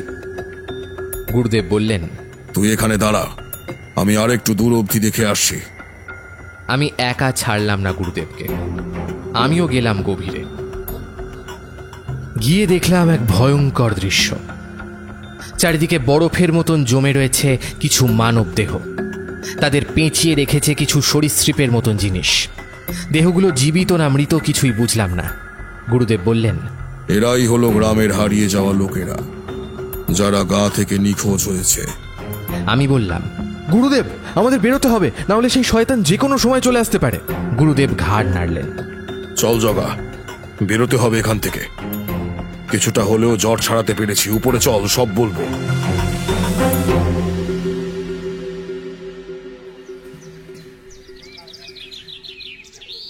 সকাল থেকেই আকাশ গুমড়ে রয়েছে, আমারও মাথাটা কেমন যেন ঘুরছিল। তোমরা সমান্তরাল মাত্রা সম্বন্ধে কিছু জানো? মোড়লের বাড়ির সামনে যে বড় বটবৃক্ষটা রয়েছে তার নিচে তৈরি মাটির মঞ্চে বসে কথাটা বললেন গুরুদেব। প্রায় অনেক গ্রামবাসীরা আমাদের মঞ্চের সামনের চৌহদ্দিতে বসেছিল। গুরুদেব ইতিমধ্যেই সকলকে জানিয়েছেন আমাদের গতকালের অভিজ্ঞতা। সকলেই চুপ। গুরুদেব বললেন, এটা কিভাবে ঘটলো বা কি এর উৎস আমি এখনই বলতে পারবো না, তবে যেটুকু আন্দাজ করেছি সেটুকু তোমাদের বলছি। জঙ্গলের মাঝখানের সেই জলাশয়টা হয়তো কখনো সাধারণ ছিল, কিন্তু এখন তা অসাধারণ হয়ে উঠেছে। শুধু তাই নয়, অতিজাগতিক শক্তির উৎস সেটা। কারণ সেটা আর জলাশয় নেই, সেটা হয়ে উঠেছে সমান্তরাল দুনিয়া ও আমাদের দুনিয়ার মাঝখানের গমন পথ। একটা পৃষ্ঠার যেমন দুদিকে সমান দেখা যায় না, খানিকটা তেমনই আমাদের জগৎ। আমাদের এখানে অবস্থিত আরেকটি সমান্তরাল মাত্রা রয়েছে, যেটির নাগাল আমরা অথবা কোনো সাধারণ মানুষ কোনোদিনই পাব না। কিন্তু কোনো এক জাদু বলে সেই জলার গভীরে এমন এক ছিদ্র তৈরি হয়েছে যা দিয়ে সমান্তরাল মাত্রার দ্বার খুলে গেছে। তবে খুবই ভয়ানক সেই জগৎ, বলতে পারো মর্ত ও নরকের মাঝখানের কোনো অভিশপ্ত দুনিয়া, এবং সেখানেই সেই শয়তানের বাস। গ্রামবাসীদের তুলে নিয়ে সে ওই পথ দিয়েই যাওয়া আসা করে। এমনকি গতকালও তোমাদের গাঁয়ের একজনকে ও নিয়ে গেছে সেই স্থানেই। আমাদের সামনেই মাদুরের ওপর বসেছিলেন 70 বছরের বৃদ্ধ কাশী ঠাকুর। তিনি বললেন, সেই পথ বন্ধ করার কোনো উপায় নেই ঠাকুর? গুরুদেব খানিকক্ষণ ভেবে বললেন, উপায় জানার আগে এর উৎসটা জানা বেশি জরুরি, এবং সেটি জানার জন্য আমাকে একটি ক্রিয়া করতে হবে। আপনাদের এখানে সবচেয়ে পবিত্র স্থানে নিয়ে চলুন আমাকে। সেখানে বসে আমি পুরো একটা গোটা দিন বাঘ সাধনা করে আমার আরাধ্যা দেবীকে স্মরণ করব। একমাত্র তখনই আমি জানতে পারবো যে এই শয়তানের পরিচয় কি, ও তাকে পরাজিত করবার কোনো রাস্তা আছে কিনা। তবে তাতেও সম্পূর্ণ হবে না আমার কাজ, কারণ সব জানলেও এটা আমি জানতে পারবো না যে শয়তানের হঠাৎ এরূপ আবির্ভাবের কারণ কি। তবে সেটাও আমি জেনে নেব, কিন্তু এখন আমাকে আগে বাঘ সাধনা করে এই মূর্তিমানের জাত জানতে হবে। সকলে বৃদ্ধ কাশী ঠাকুরের পানে চাইল। তিনি বললেন, আমাদের গাঁয়ের সবচেয়ে পবিত্র স্থান হল স্বর্ণকালীর মন্দির। এমনকি আজ থেকে 70 বছর আগে আমাদের দেবতুল্য মৃত্যুঞ্জয় ঠাকুর ও তার গর্ভবতী স্ত্রীও সেই মন্দিরেই আশ্রয় নিয়েছিলেন। তারা আরো পবিত্র করে দিয়ে গিয়েছেন মন্দিরটা। আপনি সেখানেই চলুন। সেদিনের মতো আলোচনা শেষ হলো। কথা মতো গুরুদেবকে নিয়ে যাওয়া হলো সেখানে, সাথে আমরাও গেলাম। গ্রামের পূর্ব দিকে নদী তটে অবস্থিত গাছপাতায় ঘেরা সেই আদি মন্দির দেখে ঠাউর করা যায় যে তার বয়স প্রায় 200 বছরের মতো। ভেতরের কালীমায়ের প্রতিমাটিও বেশ আকর্ষণীয়। প্রাচীন মনে হলেও নিয়মিত পরিচর্যার ছাপ স্পষ্ট। গুরুদেব প্রতিমার সামনে জায়গা বানিয়ে বসলেন। ওনার আদেশ মতো একটা গোটা দিন কেউ ওনার সঙ্গে সাক্ষাৎ করবে না। মন্দিরের প্রধান দোর বন্ধ থাকবে। অগত্যা আমরা ফিরে এলাম মোড়ল মশাইয়ের বাড়ি। সারাটা গ্রাম থমথমে হয়ে রয়েছে। শুধু গ্রামবাসীরা নয়, প্রকৃতিও যেন সেই মূর্তিমান শয়তানের আবির্ভাবের ভয় থমকে গেছে। আকাশের রঙও যেন ধূসর। গুরুদেব দিনের আলো থাকতে থাকতেই রওনা হয়েছেন। রাতে আমরা মোড়ল মশাইয়ের ঘরেই আশ্রয় নিলাম। আমিও অজয় রাতের খাবার সেরে ঘুমিয়ে পড়েছিলাম। হঠাৎ আমার ঘুমটা ভেঙে গেল অজয়ের ডাকে। সে বড়ই ব্যাকুল। বুঝলাম সে কোনো দুঃস্বপ্ন দেখেছে। আমাকে বলল, মিত্র, আমি খুব ভয়ঙ্কর একটা স্বপ্ন দেখলাম। উফ, কি ভয়ঙ্কর! যেন স্বপ্ন নয়, এই ঘোর বাস্তব। কি দেখলে সেটা তো বলো। আমি দেখলাম তারা মানে নয়নতারা সে খুব বিপদে আছে। সেই শয়তানটা তাকে বন্দি করেছে, কষ্ট দিচ্ছে। আমাকে এক্ষুনি সেখানে যেতে হবে। অনেক বুঝিয়ে ওকে থামাতে পারলাম না। ও আমার হাত ছাড়িয়ে দৌড় মারল হোগলা দিঘির জঙ্গলের দিকে। আমি পড়লাম ভারী বিপদে। কি করব বুঝে পেলাম না। গুরুদেবও নেই। কোনো একটা অঘটন ঘটলে কিচ্ছু করার থাকবে না। আমাদের পাশের ঘরে ছিল মোড়ল মশাইয়ের সহায়ক চন্দ্রকান্ত। ওর নিজের বাড়ির পাশেই, তবুও মাঝে মধ্যে মোড়লের বাড়িতে থেকে যায়। নিয়মিত মাসিক মাইনে ওর বরাদ্দ। আমি ওকে ডেকে বললাম, শিগগির চলো, তোমার বল্লমখানা বের করো। জানি সেই শয়তানের কাছে সেটা কোনো কাজেই লাগবে না, তবু খালি হাতে সেই মৃত্যুপুরীতে যাওয়া আত্মহত্যার সমান। আমরা দুজনও ছুটলাম সেই বনের দিকে। আমার হাতে লণ্ঠন, চন্দ্রের হাতে বল্লম। আকাশের দিকে চেয়ে দেখলাম ভোরের মৃদু আলোর রেখা ফুটছে। অর্থাৎ সেই নারকীয় মূর্তিমান শিকার সেরে ফেলেছে। বনের ভেতরে বেশ কিছুটা গিয়ে থমকে গেলাম। অন্ধকারে বুঝলাম আমাদের সামনে অজয়ও তাদের মতনই থমকে দাঁড়িয়েছে, সেই দৃশ্যটাই দেখছে। এখন আমরা সেই জলাভূমির কিছুটা দূরত্বে রয়েছি। দেখলাম সেই শয়তানটা আমাদের দিকে পিছন ফিরে জলার দিকে এগিয়ে যাচ্ছে। তার পিঠ থেকে বেরিয়ে আসা সরীসৃপের মতো হাতগুলো জড়িয়ে নিয়ে চলেছে আরেকটা ধূসর হয়ে যাওয়া দেহ। ওটার শরীর থেকে যে লালচে আভা প্রস্ফুটিত হচ্ছে সেটা দেখে চন্দ্রকান্ত চিনতে পারল। বলে উঠল, এটা তো আমাদের গায়ের পলাশ, আমার খুবই কাছের বন্ধু। ভেঙে পড়ল চন্দ্রকান্ত। সেই অবয়বটা আমাদের এখনও টের পায়নি। আমরা দেখলাম সে টলতে টলতে জলার সামনে দাঁড়ালো। তারপর দুটো হাত দুদিকে ছড়িয়ে আস্তে করে ঝাঁপ মারল জলাতে। আমি অবশ্য জানি সে কোথায় যাচ্ছে। এরপর খানিকক্ষণ নিস্তব্ধ। তারপর জলার ভেতরটা আলোকিত হয়ে নিভে গেল। আমাদের সামনে উপস্থিত অজয়েরও যেন জ্ঞান ফিরল। সেও ছুটল জলার দিকে। আকাশে ভোরের আলো খানিকটা উজ্জ্বল হয়েছে। আমিও পেছনে ছুটলাম। অজয়মোহন ঝাঁপ মারল জলের নিচে। কিন্তু জলাশয়টা এখন সাধারণ। কিছুক্ষণ পর বেরিয়ে এলো অজয়। দুহাত দিয়ে জলের ওপর মেরে সে রাগে আর্তনাদ করে উঠল।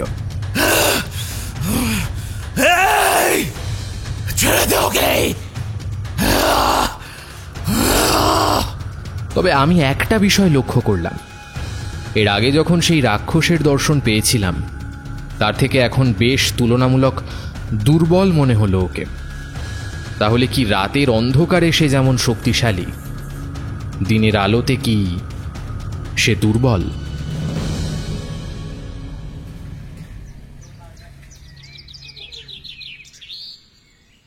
দেখতে দেখতে একটা গোটা দিন কেটে গেল। গুরুদেব এই গোটা দিনটা মনোযোগ সহকারে বাগ সাধনা করেছেন। ওনার সমগ্র উপকরণ কাশী ঠাকুর মন্দিরের দালানে রেখে এসেছিলেন। গুরুদেবের নির্দেশ অনুযায়ী আজ ঠিক বিকেল 4টের সময় আমরা দল বেঁধে চললাম স্বর্ণকালীর মন্দিরের দিকে। অজয়মোহন আজ একটু ঠিক আছে। গতকালও সারাদিন কথা বলেনি, শুধু অন্যমনস্ক হয়ে কি যেন চিন্তা করছিল। ওকে দেখে বুঝতে অসুবিধা হলো না যে ও এখনও নয়নতারার সর্বনাশের পেছনে নিজেকেই দায়ী করে। গুরুদেবকে বেশ উজ্জ্বল ও একই সঙ্গে চিন্তিত দেখালো। সকলে জিজ্ঞেস করতে উনি বললেন, গতকালের সাধনার ফলে আমি আমার অনেক প্রশ্নের উত্তরই পেয়েছি। তোমরা যার কবলে পড়েছ তার পরিচয় আমি জেনেছি।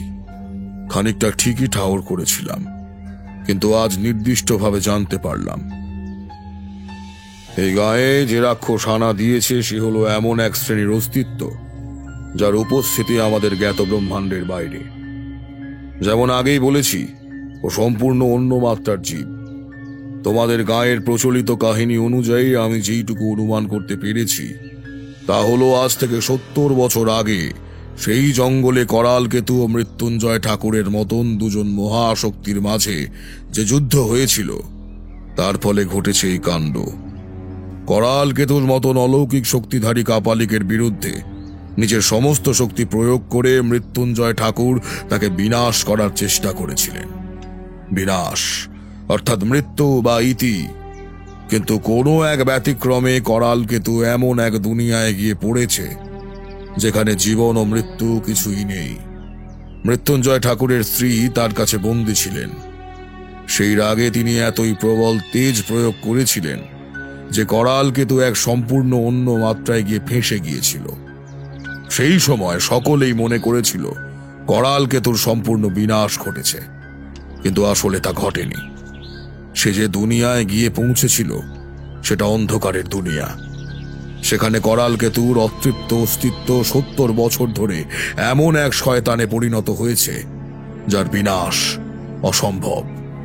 তবে মৃত্যুঞ্জয় ঠাকুরের মতন এত মহান একজন সাধক কিছু তো আঁচ করে থাকবেনি। এর প্রতিকারের উপায়ও নিশ্চয়ই কিছু আছে। মোড়ল বললেন, তবে ঠাকুর, এত বছর পরে কিভাবে করালকেতু এই দুনিয়ায় ফিরে এলো? গুরুদেব ভাবুক মুখে বললেন, এই একটা প্রশ্নই তো আমাকে সবচেয়ে বেশি ভাবাচ্ছে। এখন কি করা যায় গুরুদেব? সেই শয়তান করালকেতু রোজ এক একজনকে তুলে নিয়ে যাচ্ছে। কালীনাথ আচার্য বললেন, তোমরা চিন্তা করো না, আমি তো আছি। আমি কথা দিচ্ছি তোমাদের গাঁকে রক্ষা করব, তবে তার জন্য আমাকে এক জায়গায় যেতে হবে। আমি 2 দিন পর ফিরব। ততদিন আমার 2 শিষ্য জগা ও অজয় তোমাদের সেবায় থাকবে। আমি সমস্ত প্রতিকার নিয়েই ফিরব। চণ্ডীমণ্ডপের সভা বসেছে। হেন লোক নেই যে অনুপস্থিত। গত 2 দিন বিভীষিকায় কেটেছে। গুরুদেব ফিরেছেন আজ সকালে। তাকে ঘিরে আমরা সকলে বসে আছি। এই 2 দিনে আরও 2 জন লোক নিখোঁজ হয়েছে গ্রাম থেকে। গুরুদেব প্রথমেই যে প্রশ্নটি করলেন সেটা আমরা কেউ ভাবিনি। তিনি বললেন, করালকেতু কিভাবে তার শিকারদের নিয়ে যাচ্ছে তার হিসেব রেখেছ তোমরা? গ্রামবাসীরা তার কথার অর্থ বুঝতে পারল না। গুরুদেব পুনরায় বলল, সেই নারকীয় অবয়ব নিছকই এলোমেলোভাবে শিকার করছে না, তার শিকারের একটা ছক আছে। সে গাঁয়ের দক্ষিণ দিক থেকে শিকার করা শুরু করেছে এবং পূর্ব দিকে এগোচ্ছে। মানে প্রথম যাকে সে ঘর থেকে তুলে নিয়ে গিয়েছে তার বাড়ি গাঁয়ের দক্ষিণে, পরপর শিকার করেছে এবং গতকাল যাকে নিয়ে গিয়েছে তার বাড়ি পূর্ব দিকে। গাঁয়ের মাতব্বররা একসাথে বলে উঠল, হ্যাঁ তাই তো, এটা তো আমাদের কারোর মাথায় আসেনি। গতকাল হরিনাথ নিখোঁজ হয়েছে, তার আগের দিন ব্রজগোপাল, যে হরিনাথের একদম পাশের বাড়ি, আর তার আগের দিন শশীভূষণ, যে কিনা ব্রজগোপালের পাশের দক্ষিণে বাড়ি। তার মানে আজ রাতে হরিনাথের পাশের পূর্বের অর্থাৎ হরেনের পালা, বলে উঠলেন মোড়ল মশাই। তারপর বললেন, কিন্তু হরেন গত 1 মাস ধরে কঠিন অসুখে আক্রান্ত। ও আজ বৈঠকে অনুপস্থিত। ঘরে ওর স্ত্রী ওর দেখাশোনা করছে। গুরুদেব উঠে দাঁড়ালেন, সাথে সকলে বজ্র কঠোর কণ্ঠে বললেন, যা রহস্য ছিল সবকিছুর সমাধান করেই আমি ফিরেছি। মোড়ল মশাই, আপনি হরেন ও তার স্ত্রীকে ওই বাড়ি থেকে সরানোর ব্যবস্থা করুন। আজ ওর বাড়িতে আমরা থাকব। আজই ঘটবে গল্পের ইতি। গ্রামবাসীদের মধ্যে শোরগোল পড়ে গেল। আমি গুরুদেবকে বললাম, কিন্তু গুরুদেব, ওর বাড়িতে থাকার কি আছে? আমরা তো করালকেতুর আসল আস্তানা জানি, সেখানেই তো যেতে পারি। গুরুদেব বললেন, না, সেটা করলে হবে না। খুলে বলি শোনো, এটা তোমাদের জানা দরকার। আমি যেখানে গিয়েছিলাম সেখান থেকে জানতে পেরেছি করালকেতুর আত্মাকে মৃত্যুঞ্জয় ঠাকুর একটা অলৌকিক মণির মধ্যে আটকে দিয়েছিলেন। কারণ তিনি কোনো প্রকারে আঁচ করেছিলেন যে করালকেতু যেই দুনিয়ায় গিয়েছে সেখান থেকে ভবিষ্যতে কোনোদিন যদি ফিরে আসে তাহলে তাকে পরাজিত করা সম্ভব হবে না। তাই তিনি নিজের সমস্ত শক্তি দিয়ে তার আত্মা অথবা তার অস্তিত্বের এক অংশ আটকে দিয়েছিলেন এক মণি, এবং এ গায়ে লুকিয়ে রেখে গিয়েছিলেন সেই মণি। আমি কোথায় গিয়ে এই সমস্ত জানতে পেরেছি তা সঠিক সময় এলেই বলবো। এখন যা বলছি মন দিয়ে শোনো। করালকেতুকে পরাজিত করার জন্য আমাদের দরকার সেই মণি পাথর, যেটা লুকোনো আছে গাঁয়ের সবচেয়ে প্রাচীন মন্দির অর্থাৎ স্বর্ণকালীর মন্দিরের আড়ালে। সেই মণিকে নষ্ট করতে পারলেই করালকেতুর বিনাশ হবে। তবে এখানে একটা বড় কঠিন শর্ত আছে। এই মাত্রায় সেই মণি পাথর শুধুই একটা সাধারণ পাথর মাত্র। এখানে সেটাকে নষ্ট করলে কিছুই হবে না। সেটাকে মধ্যমাত্রা অথবা করালকেতু যে দুনিয়ায় থাকে সেই মাত্রায় নিয়ে যেতে হবে এবং সেখানেই সেটা ধ্বংস করতে হবে। শুধু তাই নয়, এই মাত্রা থেকে ওই মাত্রায় আমরা নিয়ে গেলে হবে না। করালকেতু অর্থাৎ সেই শয়তান নিজে যদি সেই পাথরটি নিয়ে যায় এবং নিজেই সেখানে গিয়ে সেটিকে ধ্বংস করে তবেই এর বিনাশ ঘটবে। গ্রামবাসীরা বলল, এ তো অসম্ভব ব্যাপার। সেই শয়তান কেনই বা নিয়ে যাবে সেই পাথর? গুরুদেব বললেন, সেই চিন্তা আমার, তোমাদের ভাবার প্রয়োজন নেই। তোমাদের যেটা বলছি সেটা করো। সময় খুব কম। তোমরা এখনই স্বর্ণকালীর মন্দিরে যাও। সেখানেই লুকোনো আছে সেই পাথর। আগে সেই পাথর খুঁজে পাওয়া দরকার। আমিও যাচ্ছি তোমাদের সাথে। সকলে দল বেঁধে আবার চললাম স্বর্ণকালীর মন্দিরের দিকে। মন্দিরের ভেতরে মায়ের প্রতিমার সামনে দাঁড়িয়ে গুরুদেব মেঝের দিকে তাকিয়ে বললেন, এখানেই কোথাও আছে সেই পাথর। তোমরা ভালো করে দেখো তো কোথাও ফাঁপা লাগছে কিনা। আমরা সবাই মিলে খুঁজতে লাগলাম। কেউ কেউ দেওয়ালে বাড়িও মেরে দেখল, প্রায় বেশ খানিকক্ষণ খোঁজাখুঁজি চলতে লাগলো। গুরুদেবকে দেখলাম অন্যমনস্ক হয়ে মন্দিরের দালানে মাথায় হাত দিয়ে বসে আছেন। গুরুদেব কি কোনো কারণে খুব দুশ্চিন্তায় আছেন? কিন্তু তিনি তো সমাধান প্রায় বের করেই ফেলেছেন। আমি মনে মনে ভাবতে লাগলাম, গুরুদেব কোথায় গিয়েছিলেন এবং কে তাকে এই সমস্ত তথ্য দিল? যাই হোক, সময় এলে তিনি নিজেই বলবেন। আরও বেশ খানিকক্ষণ পর হঠাৎ মোড়ল মশাইয়ের লোকেদের মধ্যে একজন বলে উঠল, এই তো পেয়ে গেছি। আমরা সকলে সেদিকে ছুটে গেলাম। কালী প্রতিমার পেছন দিকের শ্বেতপাথরের মেঝে একটা অংশ উঁচু হয়ে রয়েছে। গাছপালা দিয়ে ঢাকা ছিল বলে এতক্ষণ চোখে পড়েনি। গুরুদেব বললেন, এই জায়গাটা খোঁড়ো, এর নিচেই আছে সেই পাথর। খোঁড়াখড়ি যখন শুরু হলো তখন ভর দুপুর, এবং যখন শেষ হলো তখন সূর্য পশ্চিমে ঢলে পড়েছে। বেশ অনেকটা খোঁড়ার পর গভীরে পাওয়া গেল একটা সাদা রঙের পাথর, আকারে একটা আদলা ইঁটের সমান। দেখে সাধারণ বলেই মনে হচ্ছে। এর মতো ক্ষমতা ভাবলেও অবাক লাগে। দেখতে দেখতে সন্ধে নামল। পরিকল্পনা অনুযায়ী গ্রামের দক্ষিণ পূর্ব দিকের বাসিন্দা হরেন চৌধুরীকে নিয়ে যাওয়া হলো মোড়ল মশাইয়ের বাড়ি, এবং হরেনের ভিটেতে আশ্রয় নিলাম আমি, অজয়মোহন ও গুরুদেব কালীনাথ আচার্য। সন্ধেবেলা যখন আমি ও অজয়মোহন রাতের আহারের বন্দোবস্ত করছিলাম, তখন টের পেলাম গুরুদেব নেই। সে কখন তিনি বেরিয়েছিলেন এখনও ফেরেননি। এদিকে রাতের পরিকল্পনা কিছুই ঠিক করে বলেননি আমাদের। অজয় বলল, কি গো ভায়া, গুরুদেব তো এখনো এলেন না, আর বাইরে যা অন্ধকার, কোথায় গেলেন বলো তো? আমি বললাম, একটু আশপাশটা গিয়ে দেখে এসো, কাছেই কোথাও থাকবেন নিশ্চয়ই। এখন রাত প্রায় গাঢ়। দূরে কোথাও একটা পেঁচা ডেকে উঠল। গুরুদেব ফিরলেন একটু আগে। উনি গিয়েছিলেন কালী মন্দিরে। মা কালীকে সন্ধ্যার্ঘ্য দিয়ে পুজো করে নদীতে ডুব দিয়ে এলেন। মন্দিরে অবশ্য কাশী ঠাকুরও ছিলেন। ওনার সঙ্গে গল্প করতে গিয়েই গুরুদেবের এত দেরি হলো। গুরুদেবের আদেশে গাঁয়ের সকলে যে যার মতো নিজের বাড়িতেই রইল। সূর্য ডোবার পর কেউ আসেনি আমাদের খোঁজ নিতে। যাযাবর পাখিরা যারা সেই সকালে বেরিয়েছে নিজেদের শিকার ধরতে, তারা সকলেই একে একে ফিরে গেছে নিজেদের বাড়ি। এখন দু একটা বাদুড়, চামচিকে ও পেঁচা ছাড়া কেউই নেই আকাশে। আহার শেষ করে গুরুদেব নিয়মিত মন্ত্র জপ করার সময় লক্ষ্য করলাম তার চোখে জল। বললাম, গুরুদেব, আপনি সকাল থেকে এত বিচলিত, আপনার চোখে জল, আপনি কি ধুর পাগল, কাঁদতে যাব কেন? চোখটা জ্বলছে, 2 রাত ঘুমায়নি, আবার আজ মহাযুদ্ধ। ওইসব ছাড়, যা বলছি শোন। গুরুদেব বললেন, তোরা দুজনের আগেও রাত্রিবেলায় সেই বনের গভীরে গিয়েছিস। সেই জলাশয় চিনতে আশা করি অসুবিধা হবে না তোদের। এখন তোরা সেখানেই যাবি। আমি ও অজয় অবাক হয়ে বললাম, সে আমরা যেতে পারবো, কিন্তু আপনি? আগেই বলেছি, শ্বেতমণি তখনই কাজ করবে যখন করাল কেতু নিজে সেটাকে নিয়ে যাবে তার দুনিয়ায়। আমি এই ঘরে ঘুমের ভান করে পড়ে থাকব। আমার বস্ত্রর সাথেই বাঁধা থাকবে সেই মণি। সেই শয়তান গভীর রাতে যখন আমাকেই তার পরবর্তী শিকার হিসেবে তুলে নিয়ে যাবে, তখন অজান্তেই তুলে নিয়ে যাবে সেই মণি। তোরা দুজন ততক্ষণে পৌঁছে যাবি সেই মাত্রায়। করাল কেতু আমাকে নিয়ে যখনই পৌঁছবে সেখানে, তার পরবর্তী কার্য অবস্থা বুঝে করতে হবে। এখন যা বলছি কর, যা বেরিয়ে পড়। জলাশয়ের পাশের ঝোপে ঘাপটে মেরে থাকবি। শয়তানটা জল থেকে বেরোলে তোরা ঢুকে পড়বি সেই জলের গভীরে। সঙ্গে আমার দেওয়া এই জিনিসগুলো নিয়ে যা। গুরুদেব আমাদের দুজনকে দুটো বৃহৎ আকারের ছোড়া দিলেন।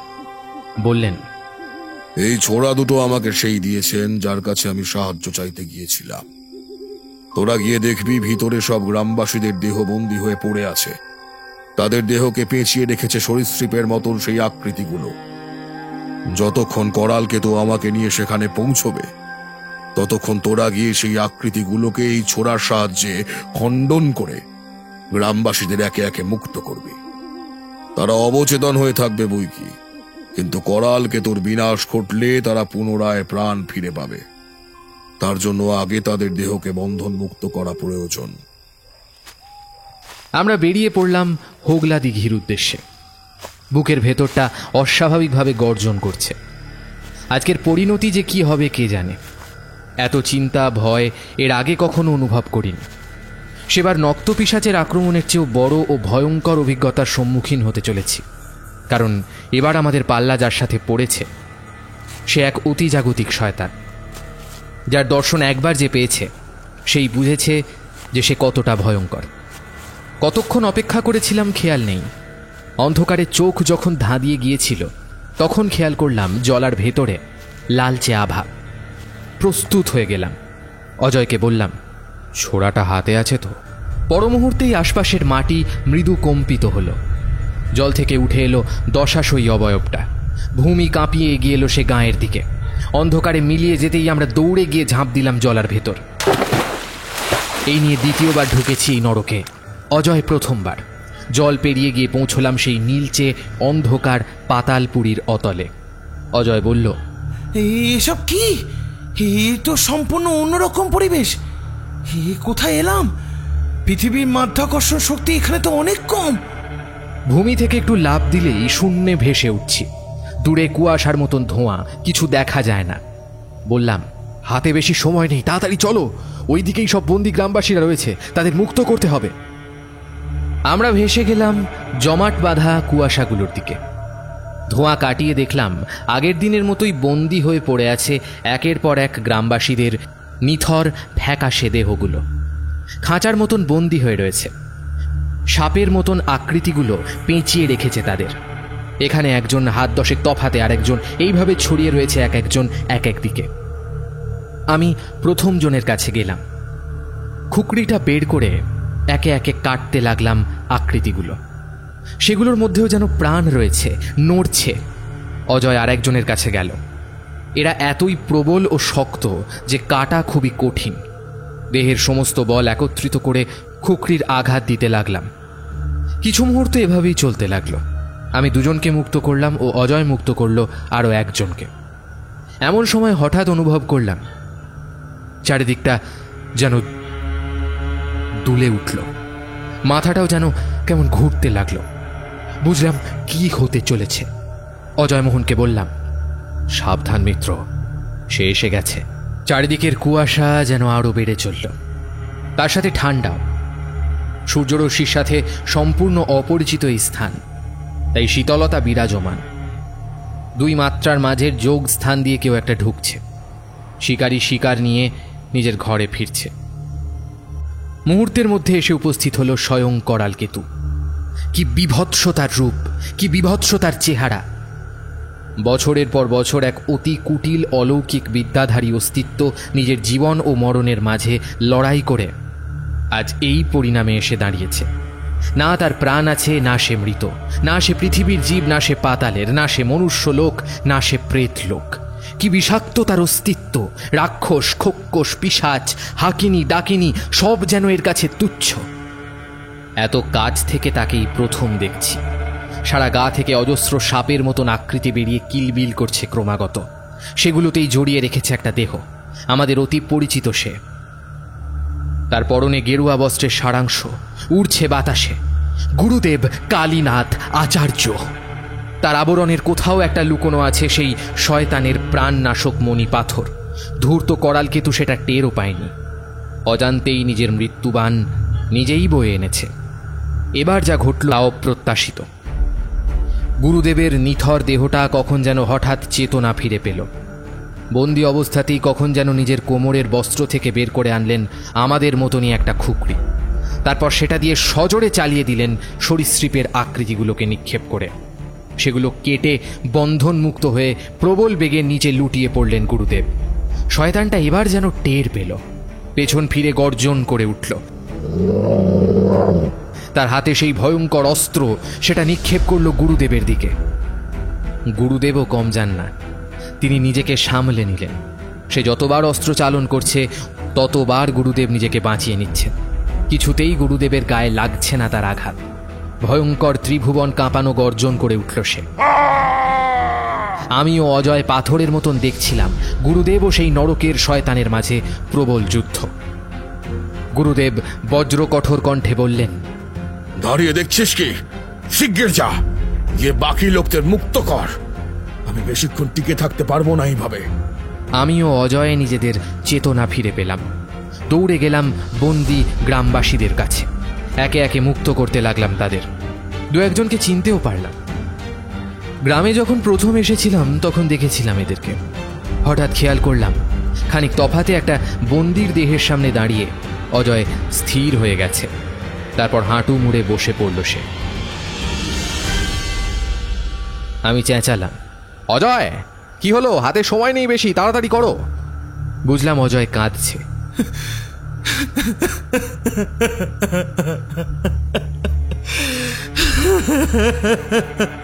দৌড়ে তার কাছে গিয়ে বুঝতে পারলাম কারণটা। সে যে দেহ দেখে আটকে গেছে সে হলো গাঁয়ের সোমনাথ শেঠের মেয়ে নয়নতারা, অজয়ের প্রেমিকা। কি নৃশংস লাগছে তাকে, চোখগুলো যেন ধূসর, প্রাণহীন, সারা শরীর রক্ত শূন্য। এই অবস্থাতেও দেখে বোঝা যায় সে অপরূপ সুন্দরী। অজয়কে আমি সামলাতে চেষ্টা করলাম। সে তারার দেহটার হাত ধরে কাঁদছে আর বলছে, মিত্র, দেখেছো দেখেছো তারা কত কষ্ট পেয়েছে? একবার ওর মুখটা দেখেছো? এই শয়তানটা কত কষ্ট দিয়েছে ওকে, সব আমার জন্য। আমার জন্য তারাকে এতটা কষ্ট পেতে হয়েছে। এর প্রায়শ্চিত্ত আমি করব। এরপর যা ঘটল তা আমি আশা করিনি। অজয়ের গলা ভারী হয়ে উঠল। সে তার কবজি শক্ত করে উঠে দাঁড়ালো, তারপর খুকরি দিয়ে সজোরে নিক্ষেপ করতে লাগলো তারাকে ঘিরে থাকা আকৃতিগুলোকে। অজয়ের চোখ রক্তবর্ণ, ওর এই রূপ আমি কোনোদিনও দেখিনি। তারার দেহটা মুক্ত করে সে আমাদের দিকে ফিরল। তার চোখ স্থির, কপালের শিরা ফুলে উঠেছে। বলল, ভালো থেকো বন্ধু, তোমার সঙ্গে আমার অনেক ভালো সময় কেটেছে। আমি বুঝে ওঠার আগেই সে ছুটল গুরুদেবের দিকে। গুরুদেব তখনও লড়াই চালিয়ে যাচ্ছে সেই নারকীয় জীবের সাথে। গুরুদেবের বস্ত্রের মধ্যেই ছিল সেই মণি। ওনার অজান্তেই সেটা বের করে নিল অজয়। গুরুদেব টের পেয়ে তীক্ষ্ণ জিজ্ঞাসু চোখে তাকাতেই অজয় বলল, অনেক হয়েছে গুরুদেব, আপনাকে আর কিছু করতে হবে না। এই সমস্ত কিছু যখন আমার জন্যই শুরু হয়েছে, তখন এর শেষ আমিই করব। গুরুদেবকে এতটা বিস্মিত হতে এই প্রথমবার দেখলাম। অজয় মোহন বলল, স্বর্ণকালীর মন্দিরে যখন আপনি ঠাকুর মশাইয়ের সঙ্গে কথা বলছিলেন, আমি আড়াল থেকে সব শুনেছিলাম। অজয়ের এই সমস্ত কথা কিছুই বুঝতে পারলাম না আমি। এরপর যা ঘটল তা দুঃস্বপ্ন। মণিপাথরটা হাতে নিয়ে নিজের মুখে পুড়ে দিল অজয়। তারপর খুকরি দিয়ে সজোরে আঘাত করল করাল কেতুর ওপর। সেও নারকীয় গর্জন করে নিজের বৃহৎ প্রকাণ্ড অস্ত্র তুলে ধরল মারবে বলে। অজয়মোহন তার খুকরিটা ফেলে দিল ছুঁড়ে। তারপর বুক চিতিয়ে হাত ছড়িয়ে হাঁটু মুড়ে বসে পড়ল করাল কেতুর সামনে, যেন স্বেচ্ছায় মৃত্যুকে আহ্বান জানাচ্ছে সে। গুরুদেব প্রকাণ্ড আর্তনাদ করে উঠলেন। তিনি যেন কল্পনাও করতে পারেননি এই দৃশ্য। দুই মানুষ সমান সেই খড়গজাতীয় অস্ত্রটা প্রবল বেগে আছড়ে পড়ল অজয়ের বুকের ওপর। মুহূর্তের মধ্যে যেন প্রলয় আরম্ভ হল। করাল কেতু নিজের অজান্তেই নিজের বিনাশ ঘটালো। চারিদিক কম্পিত হতে আরম্ভ করল। সেই শয়তানও কেমন কিংকর্তব্য বিমূঢ় হয়ে বিস্মিত হয়ে উঠল। অজয়মোহনের দেহ দুভাগ হয়ে যাওয়ার সাথে সাথে প্রকাণ্ড বিস্ফোরণ ঘটল। গুরুদেব নিজেকে সামলে নিয়ে বললেন, আর এখন ভেবে লাভ নেই। এই শয়তানের বিনাশের সাথেই এই দুনিয়া ধ্বংস হয়ে যাবে। তার আগে এখান থেকে বেরোতে হবে, না হলে আমরাও হারিয়ে যাব এই পাতালপুরীতে। তার আগে শিগগিরই গ্রামবাসীদের দেহগুলো বের করতে হবে। চল জগা, চল, সময় নেই হাতে, চল। এখানে মাধ্যাকর্ষণ শক্তি কম বলে ওজনে কোনো অসুবিধা হচ্ছে না। আমি আর গুরুদেব মিলে দুজন দুজন করে একে একে 15 জনকে বের করে আনলাম 2 মাত্রার দৌড় দিয়ে। কি আশ্চর্য মায়াবী দৃশ্য! একদিকে গভীর জলের গহ্বর, অন্যদিকে এক অজানা দুনিয়া, যেখানে এখন প্রলয় ঘটছে। মাঝে শুধু একটা ছিদ্র, সেটাও যেন আস্তে আস্তে ছোট হতে লাগলো। দেখলাম করাল কেতু আস্তে আস্তে নিস্তেজ হয়ে লুটিয়ে পড়ল। অবশেষে সকলকে নিয়ে বেরিয়ে এলাম জলের দিকে। ছিদ্রটা ধীরে ধীরে মিলিয়ে গেল। কি বিস্ময়কর! এখন আর কিছুই নেই, শুধু জল আর জল। সমান্তরাল মাত্রার দৌড় বন্ধ হয়ে গেছে।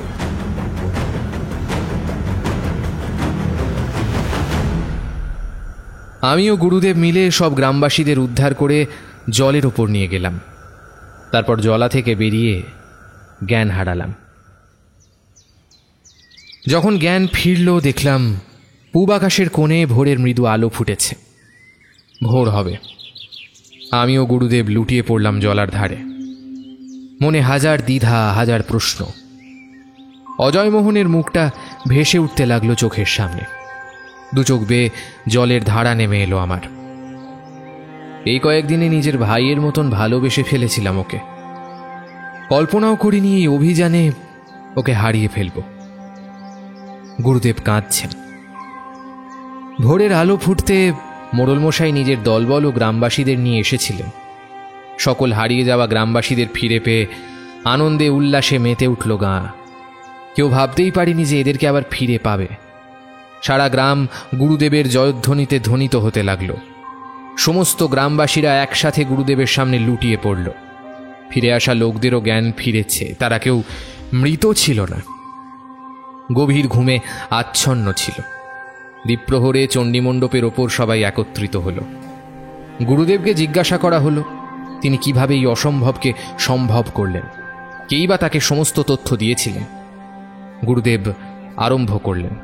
এই রহস্য জানার জন্য আমাদের ফিরে যেতে হবে আজ থেকে 70 বছর আগে, যখন সাধক মৃত্যুঞ্জয় ঠাকুর নিজের গর্ভবতী স্ত্রী কর্ণমালাকে নিয়ে পা রেখেছিলেন এই গাঁয়ে।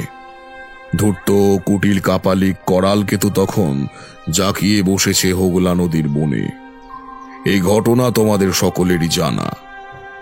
যেটা অজানা সেটা হলো ধূর্ত করালকেতু যেই রাতে মৃত্যুঞ্জয় ঠাকুরের স্ত্রী অর্থাৎ গুরুদেবী কর্ণমালাকে নিয়ে গিয়ে বন্দি করল নিজের আস্তানায়, তখন একটা গোটা রাত কর্ণমালা করালকেতুর বন্দিনী ছিল।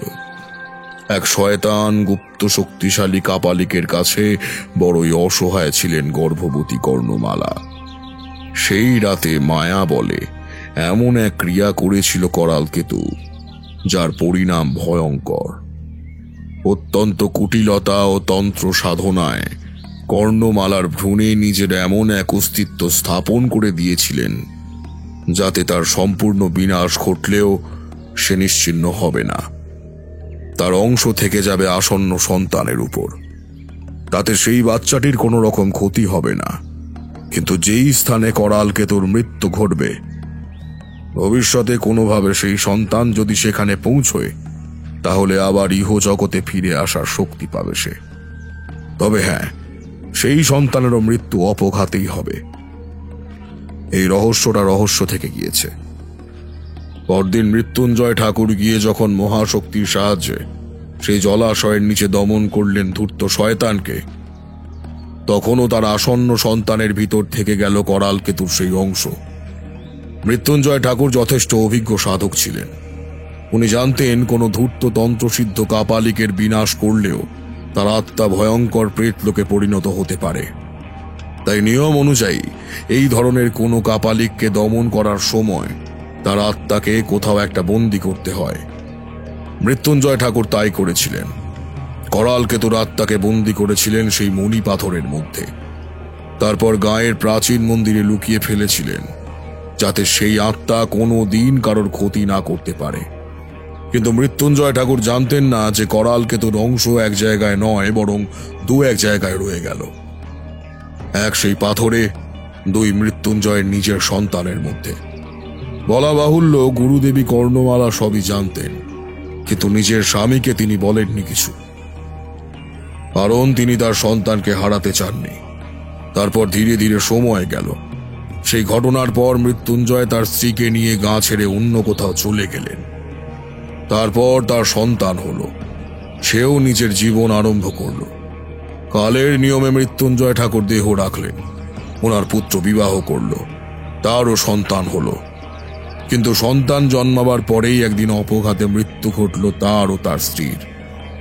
কর্ণমালা তৈরিই ছিলেন, কারণ উনিও তন্ত্রসিদ্ধ, যথেষ্ট অভিজ্ঞ, এবং তিনিও এটা জানতেন যে তার সন্তানের ভিতর যে অভিশাপ ছিল সেটা বংশানুক্রমে তার নাতির কাছেও এসেছে। তাই তিনি ঠিক করলেন নাতিকে নিজের কাছে রাখবেন না। নাতির জীবন বাঁচাতে তাকে এই সমস্ত সাধনার দিকে ঘেঁষতে দেবেন না। তাছাড়া ওনার বয়স হয়েছে, সন্তান মানুষ করার ক্ষমতা ওনার নেই। তাই সে নিজের নাতিকে এক নিঃসন্তান দম্পতির হাতে তুলে দিলেন এবং কালের কি খেলা দেখো, সেই সন্তানটি বড় হয়ে এক প্রজন্ম পর আবার ফিরে এলো এই গায়ে। তার পা পড়ল হোগলা দিঘির বনে, যেখানে করাল কেতুর বিনাশ ঘটেছিল 70 বছর পূর্বে। তারপর আর কি, জেগে উঠল করাল কেতু, ফিরে এলো এক ভয়ঙ্কর রূপে, এই দুনিয়ার মাঝখানে যোগস্থল বানিয়ে দিল সেই জলাশয়ের গভীরে। শিকার করতে লাগলো পুনরায়। আমি বিস্মিত হয়ে বললাম, কি বলছেন গুরুদেব? কে সেই সন্তান? গ্রামবাসীরাও বিস্ময়কর দৃষ্টিতে চেয়ে আছে গুরুদেবের দিকে। তিনি বললেন, অজয় মোহন। অজয় মোহনই হল মহান সাধক মৃত্যুঞ্জয় ঠাকুরের নাতি। ঘটনাক্রমে এ গায়ের নয়নতারার সঙ্গে তার প্রেম ঘটে এবং সেই সূত্রেই একদিন দুজনে প্রবেশ করে এই হোগলা দিঘির বনে। অজয় মোহনের স্পর্শ পেতেই জেগে ওঠে সেই শয়তান। আমার মাথা ঘুরতে লাগলো, আবার যেন জ্ঞান হারাবো। অজয় মোহন ভেবে দেখলাম, হ্যাঁ, সেই প্রথম সাক্ষী হয়েছিল এই অলৌকিক ঘটনার। বললাম, কিন্তু গুরুদেব, আপনাকে এগুলো কে বলল? অজয় মোহনের মুখে প্রথম যখন শুনেছিলাম যে সেই জঙ্গলে ঢুকে কি অনুভব করেছে, তখনই সন্দেহ হয়েছিল কিছুটা, কারণ তার আগে কেউ কিছু দেখেনি, সেই প্রথম। এরপর যেদিন আমরা বনের ভিতর প্রথম দর্শন করলাম করাল কেতুর, সেদিন অজয় তার বস্ত্রটা ভুলবশত ফেলে দিয়েছিল। সেই শয়তান সেটাকে তুলে যখন হাতে নিল, তার গায়ের লালচে আভাটা যেন বেশি উজ্জ্বল হয়ে উঠেছিল। এইসব দেখে আমার সন্দেহ হয়েছিল যে সেই শয়তানের সঙ্গে অজয় মোহনের কোনো সম্পর্ক আছে। ভেবে দেখলাম অজয় মোহনকে ওর বাপ মা দত্তক নিয়েছিল, কিন্তু কার থেকে সেটা জানা যায় না। 2 দিন আগে আমি রুদ্রপুর গিয়েছিলাম, সেখানেই আমার শিষ্য অর্থাৎ ব্রজগোপাল বাড়ুজ্যের বাড়ি। তাকে গিয়ে জিজ্ঞাসা করলাম যে সে কার থেকে দত্তক নিয়েছিল ওর সন্তানকে। সে বলল এক গুরুমার কাছ থেকে। অজয় মোহনের যখন 2 বছর বয়স, তখনই তার দায়িত্ব নিয়েছিল ব্রজগোপাল। তার থেকেই সন্ধান পেলাম বৃদ্ধ গুরুমা অর্থাৎ কর্ণমালা দেবী, মৃত্যুঞ্জয় ঠাকুরের সহধর্মিণী। তিনি এখন হৃদয়পুরের এক আশ্রমের শেষ জীবন কাটাচ্ছেন। এখন ওনার বয়স 90 ছুঁই ছুঁই। উনি না থাকলে আমি তোমাদের সাহায্য করতে পারতাম না এই সংকটে। গুরুমাকে সমস্ত ঘটনা খুলে বললাম, প্রতিকার উনিই বলে দিলেন। করাল কেতুকে দমন করার একটাই উপায়, সে যদি নিজেই সেই পাথরটা নিজের ডেরায় নিয়ে গিয়ে ধ্বংস করে, তবেই তার বিনাশ ঘটবে। কিন্তু তাতেও সম্পূর্ণ নাশ হবে না, কারণ তার এক অংশ অজয় মোহনের মধ্যেও ছিল। তাই অজয় মোহনকেও তার হাতেই নাশ হতে হবে। কিন্তু গুরুদেব, অজয় মোহন তো স্বেচ্ছায় মৃত্যুবরণ করলো, তার মানে সেসব জানতো? না, জানতো না। তবে গতকাল সন্ধ্যাবেলা আমি কাশী ঠাকুরের সাথে মন্দিরে ছিলাম। ওনাকে আমি সমস্ত ঘটনা খুলে বলেছিলাম। কাউকে একটা তো বলতে হবে। জগাকে বললে অজয় মোহন টের পেয়ে যাবে, তাই বলতে পারিনি। অবশেষে ঠাকুর মশাইকেই বলছিলাম। ঘটনাক্রমে অজয় মোহন আমাকে খুঁজতে খুঁজতে মন্দিরের দিকেই এসে গিয়েছিল এবং আড়ালে সমস্ত কথা শুনে নিয়েছিল। সেটা আমি শেষ মুহূর্তে জানতে পারলাম। অজয় বুঝেছিল এসবের পিছনে ওই দায়ী। তার উপর নয়নতারাকেও সে ভালোবাসত। তার কষ্ট দেখে নিজেকে ঠিক রাখতে পারেনি সে। পাথরটা গিলে নিয়ে সে নিজেই বিনাশের কারণ হলো করাল কেতুর। ভাগ্যের কি পরিহাস দেখো, এক প্রজন্ম পর ফিরে এলো করাল কেতু, আর ওদিকে তার অভিশাপের কারণে পিতার মতনই অপঘাতে মরল অজয় মোহন। গুরুদেব একটা দীর্ঘশ্বাস ফেললেন। আমি বললাম, ওই জন্য আপনি গতকাল থেকে ওরকম মুষড়ে পড়েছিলেন, তাই না? সমস্তটা জানার পর আমিও তোমাদের মতনই কিংকর্তব্য বিমূঢ় হয়ে পড়েছিলাম। কি করব কিছুই বুঝে উঠতে পারছিলাম না। তাই পরামর্শ নিতে গিয়েছিলাম ঠাকুর মশাইয়ের কাছে। অনেক অভিযানে গুরুদেবের সাথে সাক্ষী হয়েছি, তবে এই অভিযানটা বিশেষভাবে আমার মনে দাগ কাটল। এখানে যেমন এক দুর্ধর্ষ অভিজ্ঞতার সাক্ষাৎ পেলাম, তেমন অনেক কিছু হারালাম। অজয় মোহনের জন্য বুকের ভেতরটা ফেটে গেল। ভাবতে পারিনি গল্পের শেষটা এরকম হবে।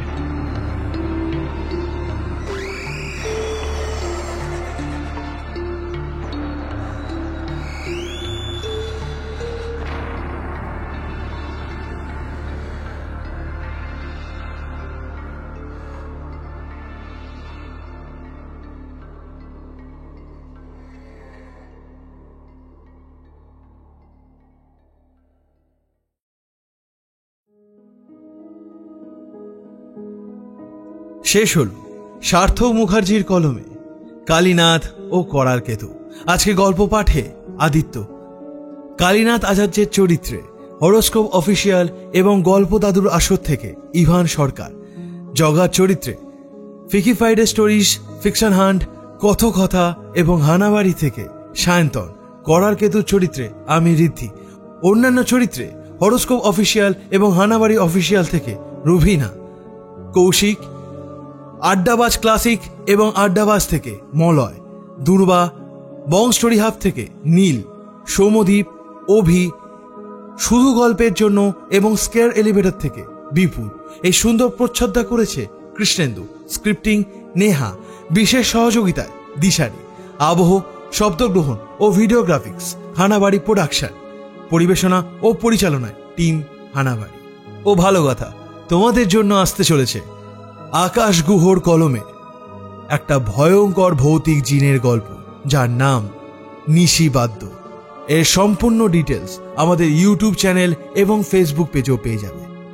তো বন্ধুরা, আজকের গল্পটা কেমন লাগলো? যদি ভালো লেগে থাকে তাহলে অবশ্যই লাইক করো, কমেন্ট করো এবং শেয়ার করে দিও তোমাদের আত্মীয় স্বজন এবং বন্ধু বান্ধবের কাছে, এবং তাদেরকে বলো আমাদের হানাবাড়ি ইউটিউব চ্যানেলটা যেন তারা সাবস্ক্রাইব করে দেয় আর পাশে রাখা বেল আইকন ক্লিক করে অল করে দেয়, যাতে কোনো নতুন ভিডিও এলে তারাও নোটিফিকেশন পেয়ে যায়। তাহলে বন্ধু, আজ এই পর্যন্তই। দেখা হচ্ছে পরবর্তী কোনো গল্পে। ততদিন ভালো থেকো, সুস্থ থেকো, হানাবাড়ির পাশে থেকো আর ভয়ে থেকো। শুভরাত্রি।